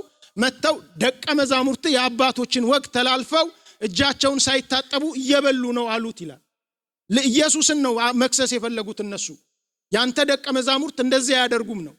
በቃ ኢየሱስ ክርስቶስ ምን አለ? ኢሳይያስ ስለናንተ የተናገረው ትንቢት ትክክለኛ ትንቢት ነው አለ። በቃ እናንተ ይህ ሕዝብ በከንፈሩ ያከብረኛል፣ ልቡ ግን ከኔ በጣም የራቀ ነው ተብሎ ብሎ ትንቢት ተናገረው በእውነት ነው አለ። ያመልኩታል፣ የአምልኮ መልክ አላቸው፣ መዝሙር አላቸው፣ ስርዓት አላቸው፣ ቤተ መቅደስ ይሄዳሉ፣ ሁሉም ነገር ይደረጋል። ልባችሁ ግን ከኔ የራቀ ነው ያለው እውነተኛ ስለናንተ ነው በቃ የተናገረው አላቸው። ይህንን ነገር ይዘው ለመጡ ሰዎች ደግሞ የእግዚአብሔርን ቃል የምትተላለፉበት ስለ አባቶች ወግ ብለው ስለ ራሳቸው ብለው ስለ ክብራቸው ብለው የእግዚአብሔርን ቃል ማርቆስ ምዕራፍ 7 ላይ ቁጥር 9 ላንብብላችሁ እንዴት ብሎ እንደነገራቸው። ማርቆስ 7 ቁጥር 9 ላይ ስርዓትኩም ምእንቲ ክትሕልው ትእዛዝ አምላኽ ምፍራስኩም ሲ ጽቡቅ ዳ ቁጥር 9 እና ያነበብኩኝ ኦኬ ምን ይላል? ደግሞም እንዲህ አላቸው፣ የራሳችሁን ወግ ለመጠበቅ ስትሉ የእግዚአብሔርን ትእዛዝ የምትተውበት ዘዴ ያላችሁ ይላል። ዘደኞች ናቸው እነዚህ ሰዎች። የእግዚአብሔርን ቃል መቃወም አይፈልጉም። ሰዎችን ዝም ብለው መቃወም አይፈልጉም። የራሳቸው ወግ አላቸው። እጅ መታጠብ፣ ሌላ ነገር የሚሉት ራሳቸው ቤተ መቅደስ ውስጥ ብር ለመሰብሰብ የመበለቶችን ቤት ለመበዝበዝ ክብር ለማግኘት የሚፈልጉ ሰዎች ናቸው። እነዚህ ነገሮች ግን የእግዚአብሔር ቃል የሚከለክላቸው ነገር አለ። ስለዚህ የሚከለክላቸውን የእግዚአብሔርን ቃል የሚያልፉበት ምን አላቸው ይላል? ዘዴ አላችሁ አላቸው ኢየሱስ ክርስቶስ። ስለዚህ ቃሉን ቀስ አድርገው ቃሉ የሚነካቸው የሚከለክላቸውን ነገር እነሱ ለማረክ ከፈለጉ ሌላ ዘዴ በእግዚአብሔር ቤት ይጠቀማሉ ማለት ነው። ዘደኞች ናቸው። ቃሉን በቃ እንዳይከሰሱበት፣ ሰዎች እንዳይጠይቋቸው፣ አይታዘዙም እንዳይሏቸው በዘዴ ይሄዳሉ ማለት ነው። ስለዚህ ይህ ሕዝብ በከንፈሩ ያከብረኛል፣ ልቡ ግን ከኔ የራቀ ነው ብሎ ትንቢት የተናገረው በእውነት ነው፣ ስለናንተ ነው የተናገረው ይላል። ስለዚህ ሰው የእግዚአብሔርን ቃል ለራሱ ከተከሰሰ ከክስ ማምለጫ፣ ለምሳሌ አንዳንድ ሰዎች ይጣሉና ታረቁ ስትሏቸው የእግዚአብሔርን ቃል የሚጠቅሱ አሉ። ህብረት ያቆሙና የእግዚአብሔርን ቃል የሚጠቅሱ ሰዎች አሉ። ዘደኞች ናቸው ማለት ነው። ኢየሱስ ክርስቶስ እነዚህን ሰዎች ምን ይላቸዋል? ፎርም ኦፍ ጋድሊነስ አላችሁ ይላቸዋል። ልባችሁ በጣም የራቀ ነው። ግን ሁሉንም የሃይማኖት ስርዓት አንድ ቸርች ውስጥ የሚደረግ የሃይማኖት ስርዓትን ታሟላላችሁ፣ ነገር ግን ልባችሁ የራቀ ነው ይላል። ስለዚህ ሰዎች በምን ሊመላለሱ ይገባል ማለት ነው? በዚህ በመጨረሻው ዘመን በቅድስናና በእውነተኛ መንፈሳዊነት ሊመላለሱ ይገባል። ክብር ለኢየሱስ ክርስቶስ ይሁን። ስለዚህ ለዚህ ነገር በጣም እጅግ በጣም ትኩረት ልንሰጥ ይገባል ማለት ነው። በእውነተኛ መንፈሳዊነት መመላለስ፣ በቅድስና መመላለስ አለብን። በሰው ዘንድ እነኚህ ሰዎች በቃ በሰው ዘንድ ተቀባይነት ሊያገኙ ይችላሉ፣ በቸርች ተቀባይነት ሊያገኙ ይችላሉ፣ በፊታችን ሊያገኙ ይችላሉ። ግን ምን የለም በእግዚአብሔር ዘንድ ሬቨረንስ ስለሌለ፣ በቃ ፍርሃቱ ስለሌላቸው እግዚአብሔርን የማይፈሩ ስለሆነ በእግዚአብሔር ዘንድ ግን ምን አያገኙም ማለት ነው? ተቀባይነትን አያገኙም ማለት ነው። ስለዚህ በእውነተኛ መንፈሳዊነት ለመመላለስ መጣር መቻል አለብን ማለት ነው። መቼ? በዚህ በመጨረሻው ዘመን በእግዚአብሔር የሚቀበለው ልባችንም እንዲሁም መዝሙራችን እግዚአብሔር እንዲቀበለው ልባችንም በዛ መልኩ ሊኖር ይገባል። ካልሆነ በደንብ አርገን ማስመሰል እንችላለን። በእግዚአብሔር ፊት የሚሰብኩ ሰባኪዎች እንደኔ በደንብ አርገን ማስመሰል እንችላለን። ዘማሪዎች ማስመሰል ይችላሉ። ልባቸው ግን ምናልባት በሌላ ነገር ተሞልቷል። ምእመኑም ማስመሰል ይቻላል። ቃሉ ነው የሚለው በቃ ፎርሙን መያዝ ይቻላል። ሰው ማድረግ ይችላል። ሰው እስከዚህ ድረስ አደገኛ ነው የሰው ልጅ። ስለዚህ እኛን ግን በምን ተመላለሱ ተባለ? በእውነተኛ መንፈሳዊነት ተመላለሱ ተባለ። እግዚአብሔር ስለሚያይ በእግዚአብሔር ፊት የሚቀርብ ነገር ስለሆነ። ሁለተኛ ጴጥሮስ ምዕራፍ 3 እዛው ቁጥር 12 ላይ እንደዚህ ይላል፣ ደግሞም የእግዚአብሔርን ቀን እየጠበቃችሁ መምጫውን ልታፋጥኑ ይገባል ይላል። በተለይ ተመልከቱ፣ የእግዚአብሔር ቀን ይላል። ምን ብዬ ነግሬያችሁ ነበር? የጌታ ቀን ይባላል፣ የክርስቶስ ቀን ይባላል፣ ሶስተኛው የእግዚአብሔር ቀን ይባላል። የእግዚአብሔር ቀን የሚባለው የጌታ ቀን የፍርድ ቀን ነው። በብዛት የፍርድ ቀን ነው። የክርስቶስ ቀን የሚባለው ደግሞ ምንድነው? የጌታ ቀን ይቀጥላል፣ እስከ ዓለም እስከሚጠፋበት ጊዜ ድረስ ይቀጥላል። የክርስቶስ ቀን የሚባለው ደግሞ ልክ ቤተክርስቲያን ትነጠቅና ቤተክርስቲያን ተነጥቃ ለ7 ዓመት በአየር ላይ በክርስቶስ ፊት ቀርበን ፍርድ የምንቀበልበት ማለት ሰው ስለሰራው ስራ የሚሸለምበት ወይ ደግሞ አንዳንዱ ሽልማት የሚያጣበት ግን ነፍሱ ግን በጌታ ቀን ድና ከክርስቶስ ኢየሱስ ጋር ለዘላለም የምንኖርበት የክርስቶስ ቀን ተብሎ ይጠራል። መጨረሻ አለው ማለት ነው። የጌታ ቀን የሚባለውም ሰማይና ምድር ከጠፋ ከነጩ ፍርድ በኋላ መጨረሻ አለው። የእግዚአብሔር ቀን ግን የሚባለው የቱ ነው? ልክ ከ1000 ዓመት ይሄ ሚሊኒየም መንግስት ከነጩ ዙፋን ፍርድ በኋላ ያሉ ቀናት መጽሐፍ ቅዱስ እንደሚል ጌታችን ኢየሱስ ክርስቶስ አንደኛ ቆሮንቶስ ምዕራፍ 15 ላይ ሁሉን ነገር ጠላቶቹን ሁሉ ከእግሩ በታች ካስገዛ በኋላ ሁሉን ድል ካደረገ በኋላ ሁሉን ላስገዛለት ለአባቱ ደግሞ ይገዛል ይላል። ያን ጊዜ መንግስትን ለእግዚአብሔር አብ ይሰጣል ይላል። ክብር ለኢየሱስ ይሁን። ከዛ ጊዜ ጀምሮ ምን ይጀምራል? የእግዚአብሔር ቀን የሚባለው ዘላለማዊ የእግዚአብሔር ቀን የሚባል ይጀምራል። ክብር ለኢየሱስ ክርስቶስ ይሁን። ስለዚህ በእግዚአብሔር ቀን አዲስ ሰማይና ምድር ነው ያለው። በእግዚአብሔር ቀን ሰዎች ከእግዚአብሔር ጋር ለዘላለም የሚኖሩበት ነው ማለት ነው ያለው። ስለዚህ ሐዋርያው ጴጥሮስ የሚለው ምንድነው? የእግዚአብሔርን ቀን እየተጠባበቃችሁ ይላል። የእግዚአብሔር ቀን የሚመጣው ኦፍ ኮርስ ኢየሱስ ዳግም ከመጣ በኋላ ነው። ከሁሉም ነገር ካለቀ የክርስቶስ ቀንም ካለቀ በኋላ ነው የሚመጣው። ስለዚህ አዲሱን ሰማይና ምድር እዛ ያለውን ነገር በቃ ምን ይላል? ደግሞም የእግዚአብሔርን ቀን እየተጠባበቃችሁ መምጫውን ልታፋጥኑ ይገባል። በዚያን ቀን ሰማያት በእሳት ተቃጥለው ይጠፋሉ፣ የሰማይ ፍጥረት በታላቅ ትኩሳት ይቀልጣል። እኛ ግን ይላል የሚጠፋውን ይናገርና እኛ ግን ጽድቅ የሚኖርበትን አዲስ ሰማይና አዲስ ምድር በተስፋ ቃሉ መሰረት እንጠብቃለን ይላል። ክብር ለኢየሱስ ክርስቶስ ይሁን። ስለዚህ በእግዚአብሔር ቀን ያለው ምንድነው?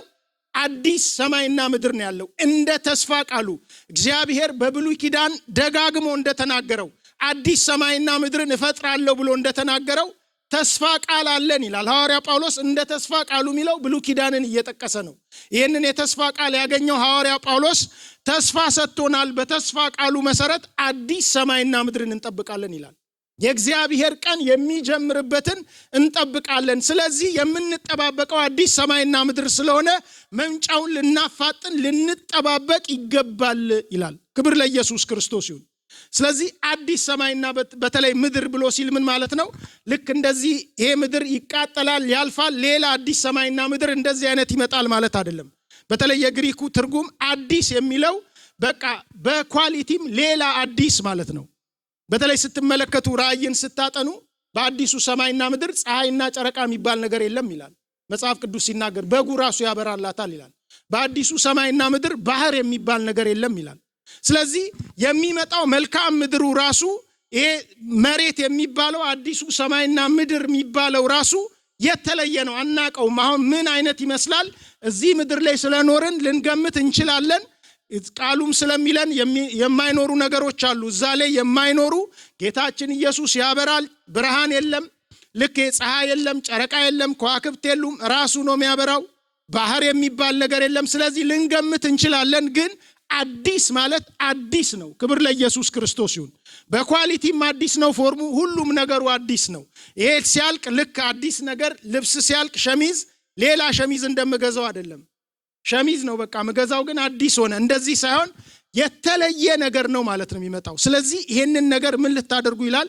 እየተጠባበቃችሁ መምጫውን ልታፋጥኑ ይገባል ይላል። ክብር ለኢየሱስ ክርስቶስ ይሁን። ስለዚህ መቼስ የእግዚአብሔርን ካላንደር አናስቀይርም አይደል? ሐዋርያ ሥራ ምዕራፍ 1 ላይ ኢየሱስ ክርስቶስ ሊነጠቅ ልክ የደብረ ዘይት ተራራ ላይ ሄደና እነሱ በቃ የሚጠብቁት ነገር ነበረ ማለት ነው። ኢየሱስ ክርስቶስ ለእስራኤል መንግስትን እንዲመልስ ተጽፏላ። እነሱ ግን ተሳስተው የተረጎሙት በቃ እቺን ኔሽን እስራኤልን አይተው ነው በቃ የሚጠብቁት የነበረው። የተጻፈው ስለ 1000 መንግስት ነው፣ ስለ 1000 ዓመት መንግስት ነው። ዋና ከተማው በዛን ጊዜ ኢየሱስ የሚነክስበት ከኢየሱስ ክርስቶስ ጋር እኛም ነክሰን የምንመጣበት ለ1000 ዓመት መንግስት ልክ ዋና ከተማ በዚህ እንደሚባለው ኢየሩሳሌም ነው። እቺ በልክ ምድር ላይ ያለችው ኢየሩሳሌም ማለት ነው። አሁን የሚጣሉባት በኢየሩሳሌም ነው የሚሆነው። ስለዚህ እነሱ ለእስራኤል መንግስትን መቼ ነው የምትመልሰዋል? ኢየሱስ ክርስቶስ ነው የተሳሳተ ጥያቄ ነው አላላቸውም። ጊዜውን ያልጠበቀ ጥያቄ ነው አላቸው። አብ በገዛ ስልጣኑ የወሰነውን ጊዜ ያላቸው። ክብር ለኢየሱስ ክርስቶስ ይሁን። ስለዚህ እግዚአብሔር አብ ወስኗል። የ1000 ዓመት መንግስት መቼ ይጀምራል? ወስኗል። ኢየሱስ መቼ ይመጣል? ወስኗል። ግን ለማንም ይሄንን እንዲያውቁ አልተሰጣቸው። የነጩ ፍርድ ዙፋን መቼ ይደረጋል? የእግዚአብሔር ቀን መቼ ይጀምራል? እግዚአብሔር ወስኖ ጽፎታል። በእግዚአብሔር ካላንደር አለ። ስለዚህ ማንም ይሄንን ጠላትም ሊያስቀይረው አይችልም። ቅዱሳን በጸሎታቸው ማስቀየር አይችሉም። ልታፋጥኑ ይገባል ተብሎ የተጻፈው በመጠባበቅ ነው። ክብር ለኢየሱስ ክርስቶስ ይሁን። ሰዎች በመጠባበቅ ይሄንን ነገር በመናፈቅ ሰዎች ይሄንን ነገር ልክ መጽሐፍ ቅዱስ እንደሚል በመጨረሻው ዘመን ማቴዎስ ወንጌል ምዕራፍ 24 ላይ በመጨረሻው ዘመን ምስክር ለምድር ሁሉ ለዓለም ሁሉ እንዲሆን ይሄ የመንግስት ወንጌል ለዓለም ሁሉ ይሰበካል፣ በዚያን ጊዜ መጨረሻ ይሆናል ተብሎ እንደተጻፈ መሟላት ያለባቸውን በቅዱሳን የሚሟሉ ነገሮችን እያሟላን ማለት ነው። ክብር ለኢየሱስ ክርስቶስ ይሁን። ወንጌል እየሰበክን ለእስራኤል እየጸለይን መጽሐፍ ቅዱስ እንደሚል ልክ የአሕዛብ ሙላት ሲፈጸም እስራኤላውያን ደግሞ መዳንን ይቀበላሉ። ስለዚህ የመጨረሻው ከአሕዛብ የመጨረሻው ቁጥሩን የሚሞላው ሰው እንዲድን እንደዚህ ወንጌልን በመስበክ በመጸለይ ክብር ለኢየሱስ ክርስቶስ ይሁን። ራእይ 19 ላይ ደግሞ ሲናገር ደስ ይበለን እልል እንበል ሃሌሉያ ይላሉ። ለምን? የበጉ ሰርግ ደርሷል። ሙሽሪትም ይላል ቤተ ክርስቲያንን ሲናገር ራሷን ስላዘጋጀች ደስ ይበለን ይላል። ስለዚህ ቤተ ክርስቲያን በመዘጋጀት ኢየሱስ ክርስቶስን ጊዜ በመጠባበቅ ምን ታረጋለች ማለት ነው? መምጫውን ማፋጠን ትችላለች ማለት ነው። የእግዚአብሔርን ካላንደር እንቀይራለን ማለት አይደለም። ክብር ለኢየሱስ ክርስቶስ ይሁን። ስለዚህ በእንደዚህ አይነት መጠባበቅ ውስጥ ያሉ ሰዎች ኢየሱስ እንዳዘዘው የሚያደርጉ ሰዎች መምጫውን በቃ ለራሳቸው በመንፈሳዊ ህይወታቸው በመትጋታቸው ይሄ ነገር ፈጥኖ ወደነሱ እየቀረበ ይመጣል። ክብር ለኢየሱስ ክርስቶስ ይሁን። ጊዜውን ይቀይሩታል ማለት አይደለም። ስለዚህ ይሄንን የእግዚአብሔርን ቀን ምታስቡ ከሆነ ምትጠባበቁ ከሆነ መምጫውን እያፋጠናችሁ ዳግም ምጽአቱን ይሄንን ፍርድ ሁሉንም ነገር እያፋጠናችሁ በቃ ምትጠባበቁ ከሆነ ይላል። ተመልከቱ፣ ምትጠባበቁ ከሆነ የሚለው እሳቱን አይደለም ፍርዱን አይደለም የሚለው አዲስ ሰማይና ምድር ምን የሚኖርባትን ይላል? ጽድቅ የሚኖርባትን ይላል። ክብር ለኢየሱስ ክርስቶስ ይሁን። ስለዚህ ጌታ እንዳለን መምጫውን ልናፋጠን የምንችለው በመዘጋጀት ነው። ክብር ለኢየሱስ ይሁን። ቤተ ክርስቲያን ልክ እዛ ጋር እንደሚል ሙሽሪቷ ልብስ ተሰጥቷታል ይላል። የተሰጣትን ልብስ ለብሳ ሲያድፍ ሲቆሽሽ መጽሐፍ ቅዱስ እንደሚል በበጉ ደም ልብሳቸውን አጥበው አነጹ። እነዚህ እነማን ናቸው? ከታላቁ መከራ የመጡ ናቸው ይላል። ከዛ ልብሳቸውንም ምን አደረጉ ይላል? በበጉ ደም አጥበው አነጹ ይላል። አዲስ ልብስ ሌላ ልብስ ለበሱ አይልም። ክብር ለኢየሱስ ይሁን። እግዚአብሔር የሰጠንን የጽድቅ ልብስ ጌታ ራሱ የቀደሰንን ቅድስና ጽድቅ መጠበቅ መቻል አለብን። ክብር ለኢየሱስ ክርስቶስ ይሁን። ሌላ አዲስ ነገር በራሳችንም አንቀደስም። ሌላ የሚያጸድቅ የሚቀድስም ነገር የለም። የተሰጠንን ልብስ በበጉ ደም እያጠብን ክብር ለኢየሱስ ክርስቶስ ይሁን። ስንቆሽሽ ንስሐ እየገባን ስንወድቅ እየተነሳን ቃሉ እንደሚለው ምን ማድረግ አለብን? ጊዜውን ልናፋጥን የተዘጋጀን ሙሽራ ሆነን ልንጠብቅ ይገባል። ክብር ለኢየሱስ ይሁን። ሙሽሪት ሆነን ማለት ነው። ልክ በቃ ሰርጉ ደርሷል ደስ ይበለን። በቃ አንዱ መስፈርት ምንድነው? ሰርጉ የሚደረገው መቼስ ሙሽሪት ሳትዘጋጅ አይደረግም። ስለዚህ ሙሽሪትም ተዘጋጅታ ጨርሳለች ይላሉ ሰማይ ላይ እግዚአብሔርን ሲያመሰግኑ ማለት ነው። ክብር ለኢየሱስ ይሁን። ስለዚህ በመዘጋጀት ሰዎች በመጸለይ ሰዎች ወንጌልን በመስበክ ለእስራኤልም መዳን እንዲመጣ በማሰብ ምን ማድረግ አለባቸው ማለት ነው? ጊዜውን ሰዎች ማፍጠን ይችላሉ ማለት ነው። ክብር ለኢየሱስ ክርስቶስ ይሁን። ትንሽ ፈጠን ልበል። ቁጥር 14 ላይ ምን ይላል? ስለዚህ ወዳጆች ሆይ እነዚህ ነገሮች የምትጠባበቁ ስለሆናችሁ ያለ ነውርና ያለ ነቀፋ ከሱ ጋር በሰላም እንድትገኙ ትጉ ይላል። እነዚህን ነገሮች የምትጠባበቁ ስለሆናችሁ ይላል። የምትጠባበቁ ከሆነ አይልም። ቅዱሳን ስለሆንን የምንጠባበቅንን። ክብር ለኢየሱስ ይሁን። ኢየሱስ ሲመጣ ከኢየሱስ ጋር ንጥቀት ሲሆን መነጠቅ የማይፈልግ ሰው የለም። እዚህ ይጠባበቃል ሰው ሁሉ። የኢየሱስን ዳግም ምጽአት እንጠባበቃለን። ከዚህ ምድር ላይ ተገላግለን ወደ አዲሱ ሰማይና ምድር እንድንገባ እንፈልጋለን። ስለዚህ የምንጠባበቅ ከሆነ ሳይሆን የምንጠባበቅ ስለሆንን የምትጠባበቁ ስለሆናችሁ ምን አድርጉ ይላል? እዚህ ጋር ልክ መስፈርቱን ከላይ እንደተናገረው ነው የሚናገረው። የምትጠባበቁ ስለሆናችሁ ያለ ነውርና ያለ ነቀፋ ከእርሱ ጋር በሰላም እንድትገኙ ትጉ ይላል። ተመልከቱ፣ ከላይ ምን ብሎ ተናግሯል? ጽድቅ የሚኖርበትን አዲስ ሰማይና አዲስ ምድር ምን እናደርጋለን ይላል? እንጠባበቃለን ይላል። አዲስ ሰማይና አዲስ ምድር ነው። ይሄ አዲስ ሰማይና አዲስ ምድር ጽድቅ የሚኖርበት ነው።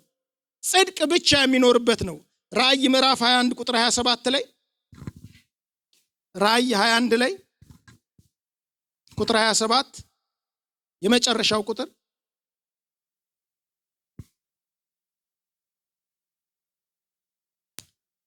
እቶም ኣብቲ ናይቲ ገንሸል መጽሓፍ ህይወት እተጻሕፉ ዳ እምበር ገለ ርክሰት ወይስ እቲ ዘፈንፍንን ሓሶትን ዝገብር ዘበለ ከዓ ናብኣ ከቶ ኣይከኣቱን እዩ።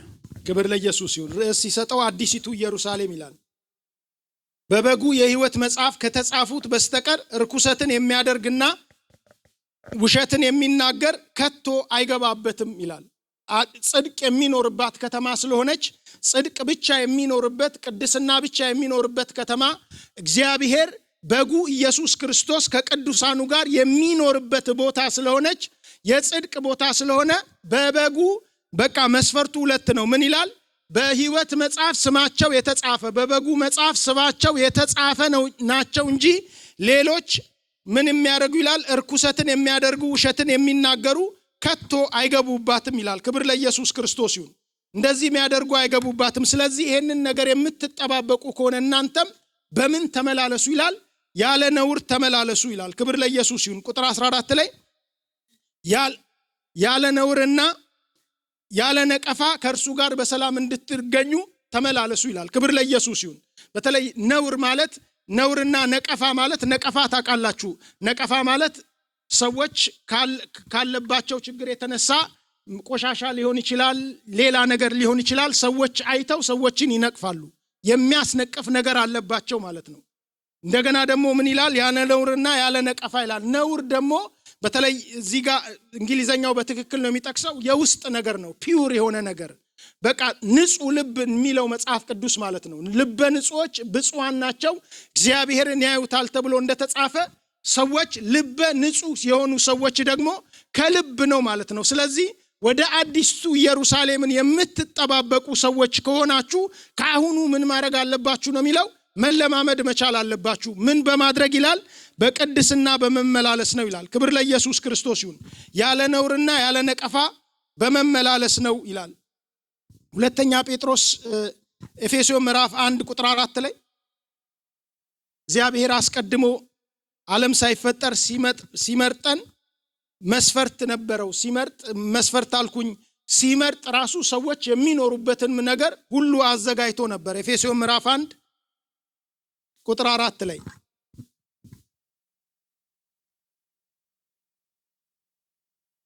በፊቱ ቅዱሳንና ነውር አልባ እንድንሆን ዓለም ከመፈጠሩ አስቀድሞ በእርሱ መርጦናልና በፍቅር ይላል። ክብር ለኢየሱስ ክርስቶስ ይሁን። ከምቲ ብፍቅሪ ኣብ ቅድሚኡ ቅዱሳንን መንቅብ ዘይብሎምን ምእንቲ ክንከውን ቅድሚ ምስራት ዓለም ብኡኡ ዝሓረየና። ክብር ለኢየሱስ ክርስቶስ ይሁን። በመንፈሳዊ በረከት በሰማያዊ ስፍራ ተባርካችኋል። ስለዚህ በረከቶቹን ሲጠቅስ ሲጀምር ምን ይላል? በክርስቶስ ኢየሱስ ተመርጠናል። መቼ? ዓለም ሳይፈጠር አስቀድሞ ተመርጠናል ብቻ አይደለም፣ ዝም ብሎ አይደለም የተመረጥነው፣ በፊቱ ያለ ነውር እንድንሆን። ክብር ለኢየሱስ ክርስቶስ ይሁን። የተመረጥነው በፊቱ ያለ ነውር እንድንሆን፣ በቅድስና እንድንመላለስ በፍቅር መርጦናል እያለ ይናገራል። ክብር ለኢየሱስ ክርስቶስ ይሁን። ስለዚህ ተመርጠናል ብለን ስናስብ በምን እንድንኖር ነው የተመረጥነው ማለት ነው? በዚህ ምድር ላይ በምን እንድንኖር ነው? እዛ ያለ ነውር መኖር፣ ያለ ኃጢአት መኖር። ኃጢአት አትስሩ የሚባል በአዲሱ ሰማይና ምድር የለም። ኃጢአት የሚባል ነገር የለም። እርኩሰት የሚባል ነገር የለም። ሰይጣን የለም። ስጋ፣ ይሄኛው አይነት ስጋ በሞት መጨረሻ ላይ ድል በመንሳት ይዋጥና አዲስ ሰማያዊ አካል እንለብሳለን። ስለዚህ ኃጢአት የምንሰራበት የሚያስገድደን የሚመኝ ስጋ የለንም እዛ ስንሄድ። እዚህ ግን አሁን በክርስቶስ ኢየሱስ የተመረጥን እኛ ምን መሆን አለብን ይላል? በፊቱ አስቀድሞ በእርሱ መርጦናል ይላል። በፊቱ ቅዱሳንና ነውር አልባ እንድንሆን ይላል። ክብር ለኢየሱስ ክርስቶስ ይሁን። ስለዚህ የመረጠን ዝም ብሎ አይደለም ማለት ነው። በቃ ተመርጣችኋል ድናችኋል ሳይሆን በፊቱ ቅዱሳን ሆነን በቅድስና እንድንመላለስ ያለ ነውር እንድንመላለስ ጠርቶናል ይላል። ክብር ለኢየሱስ ይሁን። መስፈርት ነው ማለት ነው። ቅዱሳን የተመረጡበት ተመርጠው ማለት ሊያሟሉት የሚገባ ሳይሆን ሊኖሩበት የሚገባ በዛ ህይወት ልንኖር ስታንዳርዱ ተሰጥቶናል። ክብር ለኢየሱስ ክርስቶስ ይሁን። ስለዚህ በዚህ በመጨረሻው ዘመን እግዚአብሔር ዓለም ሳይፈጠር ያደረገውን ነው በመጨረሻውም ዘመን ልታደርጉ ይገባል ሐዋርያው ጴጥሮስ የሚለን። ዓለም ሳይፈጠር በቃ ሲመርጠን አለ ነውር እንድንኖር ነው፣ በቅድስና እንድንመላለስ ነው ማለት ነው። ክብር ለኢየሱስ ክርስቶስ ይሁን። ስለዚህ ለዚህ ሐዋርያው ጴጥሮስ ምንድነው የሚለው? ትጉ ነው የሚለው። አሁንም ትጉ ነው የሚለው። ስለዚህ ቅዱሳን አሁንም በፒውር በቃ ንጹህ ልብ ኖሯቸው እንዲኖሩ ያለ ነውር ያለ ነቀፋ እንዲኖሩ መትጋት መቻል አለባቸው ማለት ነው። በሌላ አነጋገር እናንተ ላይ ሰዎች ምክንያት እንዳያገኙ፣ ክርስትናን ለመስደብም ምክንያት እንዳያገኙ ነቀፋ የሚባለው ያ ነው። ሰዎች የሚነቅፉባችሁ ነገር በእናንተ ላይ እንዳይኖር ምን አድርጉ? ትጉ ይላል። ክብር ለኢየሱስ ክርስቶስ ይሁን። መትጋት መቻል አለባችሁ። በመጸለይ በመቀደስ ጸጋውን በመለመን ይሄንን ነገር መትጋት አለበት። የማይተጋ ሰው ከሆነ ነቀፌታ ይገኝበታል ሁሉ ጊዜ ማለት ነው። በእርሱ ምክንያት ወንጌል ይሰበካል፣ በሱ ምክንያት ቤተክርስቲያን ይሰበካል፣ በሱ ምክንያት ሌላ በቅድስና የሚመላለሱ ወንድሞች እህቶች በዛኛው ምክንያት በማይተጋው ክርስቲያን ምክንያት ይሰደባል ማለት ነው። ያ ምን ይባላል? ነቀፌታ ይባላል። ክብር ለኢየሱስ ይሁን። አንዱ ደግሞ ንጹህ ልብ ነው በእግዚአብሔር ፊት በፊቱ ማለት ነው እንድንገኝ። ክብር ለኢየሱስ ክርስቶስ ይሁን። በዚህ ምን ማድረግ አለብን? መትጋት መቻል አለብን ማለት ነው። ማልተጋ ከሆነ የሚያስነቅፍ ነገር ይኖራል። ማልተጋ ከሆነ አገልጋይ ስለሆንኩ ደግሞ የበለጠ ቸርቹን የሚያሰድብ እናንተንም የሚያሰድብ ነገር እኔ ጋር ይኖራል ማለት ነው። እንደዛ ነው የሚለው። ስለዚህ ነቀፌታ የሚባለው ነገር ሰው አይቶ የሚነቅፍባችሁ ነገር ማለት ነው። ክብር ለኢየሱስ ክርስቶስ ይሁን። በምን ይገኛል? በመትጋት ነው። ጸጋውን በመለመን ነው። ለሚያደርጉ ደግሞ ቃሉ እንደሚል ለሚለምን ደግሞ ምን ይለዋል? ይሰጠዋል አለ። ክብር ለኢየሱስ ይሁን። ስለዚህ ጌታ ሆይ ነቀፋ እንዳይገኝብኝ ጸጋን አብዛልኝ። ትጋት ነው ይሄ። ክብር ለኢየሱስ ክርስቶስ ይሁን። ከክፋት በመራቅ ትጋት ነው ይሄ። ክብር ለኢየሱስ ክርስቶስ ይሁን። ሐሳቤን እየተቀለልኩ ነው። ሁለተኛ ጴጥሮስ እዛው ላይ በተለይ እዛው ቁጥር 14 ላይ እንደዚህ ይላል። በዚያን ቀን ቁጥር 14 ስለዚህ ወዳጆች ሆይ እነዚህን ነገሮች የምትጠባበቁ ስለሆናችሁ ያለ ነውርና ያለ ነቀፋ ከእርሱ ጋር በሰላም እንድትገኙ ትጉ ይላል። በሰላም እንድትገኙ ትጉ። ከማን ጋር? ከእግዚአብሔር ጋር። በተለይ ዘሌዋውያን ምዕራፍ 1 ላይ ሄዳችሁ ስትመለከቱ ስለሚቃጠል መስዋዕት ሰዎች ስለሚያቀርቡት መስዋዕት ይናገርና ያለ ነውር ያለ ነቀፋ እንዲሆን ይነግራቸዋል። ለምንድን ነው እዛ ጋር የሚነግራቸው? እግዚአብሔር እንዲቀበለው ይላል። አክሴፕተብል እንዲሆን በእግዚአብሔር ፊት ያለ ነውር ያለ ነቀፋ የሆነ ከላሞች መንጋ በቃ እነዚህ ተባዕት የሆኑ ወንድ የሆኑትን ሊሰው የሚያመጡ ከሆነ ያለ ነውርና ያለ ነቀፋ እንዲሆን አድርጉ። ለምን? እግዚአብሔር እንዲቀበለው። እግዚአብሔር አልተቀበለውም ማለት ያ ሰውዬ ምን ውስጥ ነው ማለት ነው ያለው? አደጋ ውስጥ ነው ያለው ማለት ነው። ስለዚህ በሰላም ለመኖር ሰዎች በሰላም በፊቱ በእግዚአብሔር ዘንድ በሰላም ለመገኘት ምን ማድረግ አለባቸው ማለት ነው? መትጋት መቻል አለባቸው።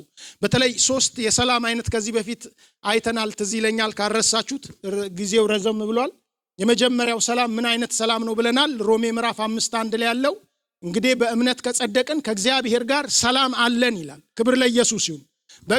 ጌታን ስለተቀበልን ከእግዚአብሔር ጋር ጠላትነት ጠፍቶ በቃ ሰላም ነን። ከእግዚአብሔር ጋር ሰላም ተፈጥሯል።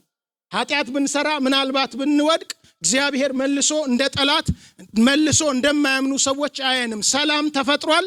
ስለዚህ የሚደረገው ምንድነው? እንደ አባትና እንደ ልጅ እርቅ ነው፣ ይቅርታ መጠየቅ ነው። ክብር ለኢየሱስ ይሁን። ለምን? ሰላም አለን። በቃ ከዛ ጊዜ ጀምሮ ኢየሱስ ላይ ልክ ኢሳይያስ 53 ላይም እንደሚለው እሱ ላይ በወደቀበት ትልቅ ቁጣ የተነሳ ሰላም አግኝተናል። ክብር ለኢየሱስ ክርስቶስ ይሁን። የመጀመሪያው ሰላም ይሄ ነው። ሁለተኛው ሰላም ከሰዎች ጋር ማለት ነው። ከሌላ ህብረተሰብ ጋር በሰላም ለመኖር ሰዎች መትጋት መቻል አለባቸው። ልክ ቅድም ያየነው ማለት ነው ተሰሎንቄ ላይ። ክብር ለኢየሱስ ይሁን። በሰላም ለመኖር መትጋት መቻል አለባቸው። ከሚቻላችሁን ሁሉ አድርጉ ከሰዎች ጋር በሰላም ለመኖር አለ። ሶስተኛው ሰላም ያየነው ምን አይነት ሰላም ነው? የውስጥ ሰላም ነው። ኢየሱስ ያለው ማለት ነው በዓለም ሳላችሁ መከራ አለባችሁ፣ ቅድም መዝሙሩ ላይም ነበረ ጦርነት ቢኖር ሰላም ውስጣችን አለ። ሰላም ውስጣችንን ይሞላል። በተለይ እዚህ ጋር የሚናገረው ሰላም ግን ምን አይነት ሰላም ነው? ሰዎች በቅድስና ማይመላለሱ ከሆነ በነውር በነቀፌታ የሚመላለሱ ከሆነ ድነዋል፣ የእግዚአብሔር ልጆች ናቸው። ግን ሰላም ውስጣችን አይሰማንም። ከበደለኝነት ስሜት ውስጣችን ሊሰማን ይጀምራል። ስንዘምር በሚገባ አንዘምርም። ስናገለግል በሚገባ ለምን? ውስጣችን ያ ነገር የለም። ልክ መጽሐፍ ቅዱስ አዳምን አይታችሁ ከሆነ አዳምና ሔዋን እግዚአብሔር ይመላለስ ነበረ። በዛ ምን ያህል ጊዜ እንደተመላለሰ አናቅም። ግን እግዚአብሔርን አይፈሩም። እግዚአብሔር ሲመጣ ሊያናግሩት ድምፁን ሊሰሙ ይፈልጋሉ። ያንን ፍሬ ግን ከበሉ ጊዜ ጀምሮ ልክ ሲበሉ የመጀመሪያ የሆነው ነገር ምንድነው? ራቁታቸው መሆናቸውን አዩ። ስለዚህ ምን አደረጉ ይላል? ተሸሸጉ። የእግዚአብሔርን ድምፅ ሲሰሙ ተሸሸጉ ይላል፣ ተደበቁ። ለዚህ ነው መጽሐፍ ቅዱስ ኃጢአተኞችን ሲናገር ምን ይላል? ብርሃንን አይወዱም ይላል። ለምን? ስራቸው ስለሚገለጥ የሚወዱት ጨለማ ነው። በቃ ከዛ ከአዳም ጊዜ ጀመረ ማለት ነው። ልክ ያን ጊዜ ስለበላ አይኑ ስለተከፈተ ራቁትነቱን ስለተመለከተ በዛ ጊዜ ምን ማድረግ ጀመረ? መሸሸግ ጀመረ። ስለዚህ ሰው በበደል በኃጢአት ቅዱሳንም መኖር ሲጀምሩ መሸሸግ ነው የሚጀምሩት። በቃ ደስ ብሏቸው በእግዚአብሔር ፊት መተው ማምለክ፣ በእግዚአብሔር ፊት መቅረብ፣ በቃ እንደዚህ አይነት ነገር አይችሉም። ስለዚህ ከእግዚአብሔር ጋር ሰዎች በሰላም ለመገኘት በንጹህ ልብ መመላለስ አለባቸው። አለነውር መመላለስ አለባቸው። ክብር ለኢየሱስ ይሁን። የምንጠባበቀው ልንሄድ የምንጠባበቀው ከተማ ደግሞ የምንጠባበቀው አዲስና ሰማይ ምድር ደግሞ እዛ ጽድቅ ብቻ የሚኖርበት ነው። ስለዚህ እንደተጠራን ዓለም ሳይፈጠር የተመረጥነው በቅድስና አለነውር እንድንኖር ነው። በፊቱም በእግዚአብሔር ፊት ደግሞ ስናመልከውም ስንመላለስም በሰላም እንድንገኝ ከሱ ጋር መትጋት ያስፈልጋል ማለት ነው።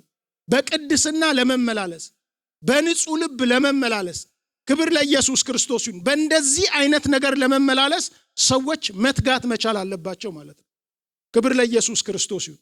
የኢየሱስ ክርስቶስ የውስጥ ሰላም በእውነት ጌታን ሰው ከተቀበለ የውስጥ ሰላም አለው። በቃ ሰው ኢየሱስን ከተቀበለ ከእግዚአብሔር ጋር ሰላም ተፈጥሯል። ከዛ በኋላ በኢየሱስ እስካለ ድረስ ምንም የሚያሰጋው ነገር የለም። ከበደለ በቃ ቅጣቱንም ካገኘ እንደ ልጅ ነው ቅጣቱም የሚያገኘው። ማንኛውም ነገር የሚሆነው እንደ ልጅ ነው። ንስሐ ይገባል፣ ይታረቃል፣ እንደገና ወደ አባቱ ይመለሳል። ክብር ለኢየሱስ ክርስቶስ ይሁን። ነገር ግን በነውር የሚመላለስ ከሆነ ልክ መጽሐፍ ቅዱስ ይላል አይደል? ልክ መባህን በመሰዊያው ልታቀርብ ስትሄድ ልክ በወንድም በአንተ ላይ አንዳች ነገር እንዳለው ትዝ ካለ ማለት በሌላ ነገር ጥል በደል ካለ መባህን እዛው ጋር አስቀምጠው ይላል። ሂድና ከወንድም ጋር መጀመሪያ ተስማምተና ይላል። እንግሊዘኛው አንዳንዱ ትርጉም ሜክ ፒስ አርገና ሰላም ፈጥረና ከዛ ጋር ሰላም አድርገ ከወንድም ጋር ተስማምተና ካለበለዚያ እግዚአብሔር ምን አያደርግም ማለት ነው። መባውን ቢያቀርብም አይቀበለውም። ስለዚህ ቶ መባውን አስቀድመ ማድረግ ያለብህ ነገር አለ። ምን ሰላም መፍጠር አለብህ ይላል። ክብር ለኢየሱስ ይሁን። ስለዚህ እግዚአብሔር መባችንን እንዲቀበል በሰላም መገኘት አለብን። ክብር ለኢየሱስ ክርስቶስ ይሁን። የውስጥ ሰላም እግዚአብሔር ጋር ስንቀርብ እንደ ልጅ ስንቀርብ የሚሰማን ሰላም መኖር አለበት ማለት ነው። በቃ ያ ነገር ውስጥ ሊመጣ ይገባል ማለት ነው። አገልጋዮች አንዳንድ ጊዜ እናደርጋለን። በቃ ውስጣችን ጥሩ ካልሆነ አይ ውስጤ ጥሩ አይደለም፣ አሁን ሙሉ አይደለም፣ በቃ አንተ አገልግል ምናምን እንባባላለን አንዳንድ ጊዜ ውስጣችን ጥሩ ካልሆነ ማለት ነው። ስለዚህ ሰዎች በሰላም መገኘት መቻል አለባቸው። ምን በማድረግ? በመትጋት አለነውር፣ በቃ አለነውር በመመላለስ በቅድስና በመመላለስ። ይሄ ነገር የሚገኘው በምንድነው? በመትጋት ነው የሚመላለሰው። ክብር ለኢየሱስ ክርስቶስ ይሁን። የማይተጋ ሰው በእንደዚህ አይነት ነገር ሊገኝ አይችልም ማለት ነው። ቁጥር 16 እና 17 ላይ አንድ አይነት ሐሳብ አለ። 17 እና 18 ላይ ክብር ለኢየሱስ ይሁን። እንግዲህ ወዳጆች ሆይ ይህንን አስቀድማችሁ ስላወቃችሁ ጸንታችሁ ከቆማችሁበት መሰረት በአመፀኞች ስተት ተስባችሁ እንዳትወድቁ ተጠንቀቁ። ነገር ግን በጌታችንና በአዳኛችን በኢየሱስ ክርስቶስ ጸጋና እውቀት እደጉ ይላል። ክብር ለኢየሱስ ክርስቶስ ይሁን። በተለይ ምዕራፍ 1 ላይ ሲናገር እዚሁ ምዕራፍ 3 ቁጥር 1 እና 2 ላይ ሰዎች በእግዚአብሔር ቃል እንዴት መሞላት እንዳለባቸውና መነቃቃት እንዳለባቸው ይናገራል። ቁጥር 2 ምን ይላል? ደግሞም ቀድሞ በቅዱሳን ነቢያት የተነገረውን ቃል እንዲሁም በሐዋርያት አማካኝነት በጌታችንና በአዳኛችን የተሰጠውን ትእዛዝ እንድታስቡ ፈልጋለሁ ይላል። ቅን የሆነ ልቦናችሁ ላነቃቃ ነው ምጽፈው። ሁለቱንም ደብዳቤ ምጽፍላችሁ ለዛ ነው። ስለዚህ ይሄንን ትእዛዝ እንድታስቡ ፈልጋለሁ ይላል። ስለዚህ በአመፀኞች ደግሞ አሉ ጠማማ የሆኑ ሰዎች እነዚህ ከቆማችሁበት መሰረት ላይ ምን ሊያደርጓችሁ ይችላል ይላል በስህተት ስበው ሊጥሏችሁ ይፈልጋሉ ይላል።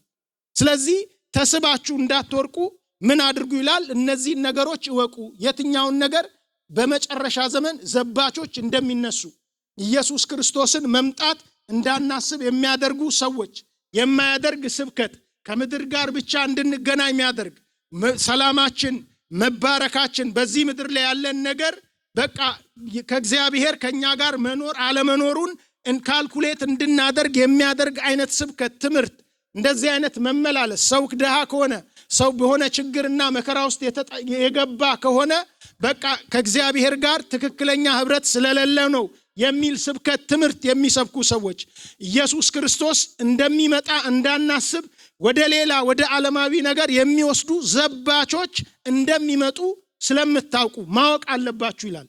ስላወቃችሁ ይላል። ክብር ለኢየሱስ ክርስቶስ ይሁን። ኢየሱስ ተመልሶ ይመጣል። ስለዚህ ሐሳባችንን ከምድራዊ ነገር ላይ ማንሳት መቻል አለብን። ሁለተኛ በቅድስና ልንመላለስ ይገባል። ዓለም እንደሚጠፋ አውቀናል። ይሄ ዓለም ያለንበት ዓለም እናከማቸው ነገር በእሳት ተቃጥሎ የሚጠፋ ነገር ነው። ቅዱስም ይሁን ንጹህ ነገርም ይሁን መልካም ነገርም ይሁን መጥፎም ይሁን በእሳት ተቃጥሎ ይጠፋል። ሰማይ ምድር ውስጡ ያለው ነገር ሁሉ ተቃጥሎ የሚጠፋ ነገር ስለሆነ ይሄንን ስላወቅን ምን መሆን አለብን ማለት ነው? በአመፀኞች ተስበን እንዳንወርቅ በዚህ ነገር እንትን ማለት አለብን ማለት ነው። ክብር ለኢየሱስ ክርስቶስ ይሁን። ስለዚህ የመጨረሻው ዋናው ምንድነው? በምን እደጉ ይላል? በጸጋና በእውቀት እደጉ ይላል። ክብር ለኢየሱስ ክርስቶስ ይሁን። በኢየሱስ ክርስቶስ ጸጋና እውቀት እደጉ ይላል። ክብር ለኢየሱስ ክርስቶስ ይሁን። ሁላችንም እንነሳና እንጸልያለን።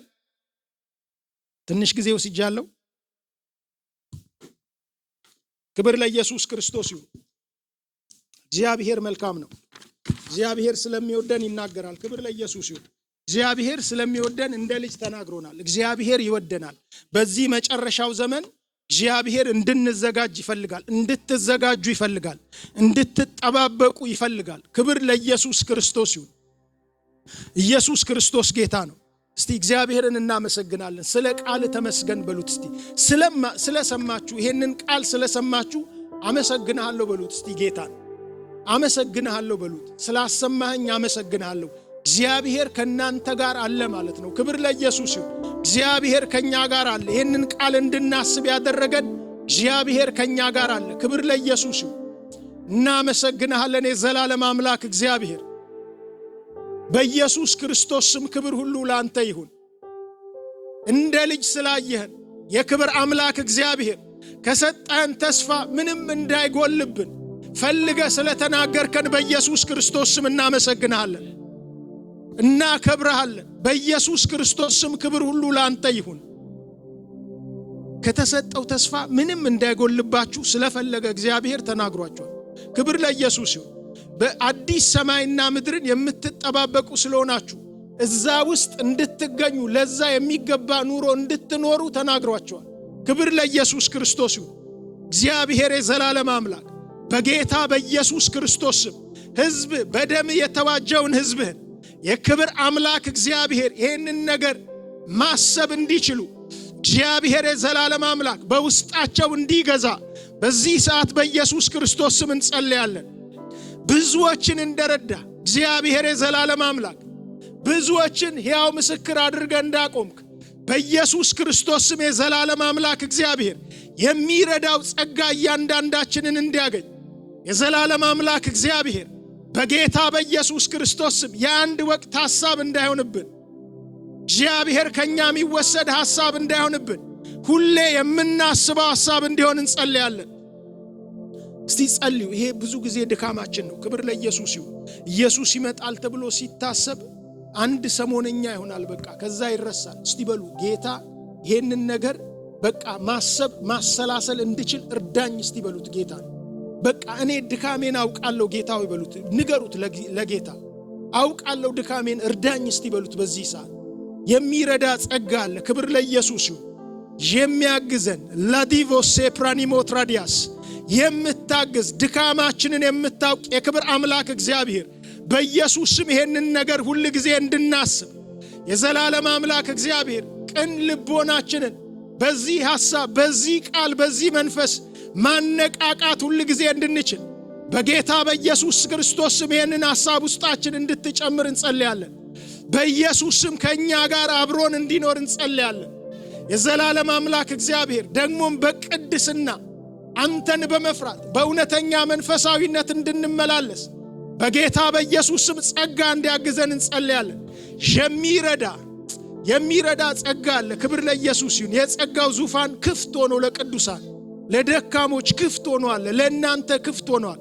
እዚህ ውስጥ በቅድስና የምትቸገሩ ካላችሁ እግዚአብሔርን በመምሰል በቃ የምትቸገሩ ካላችሁ በፊቱ በሰላም እንድትገኙ በቃ ነውር በሉ።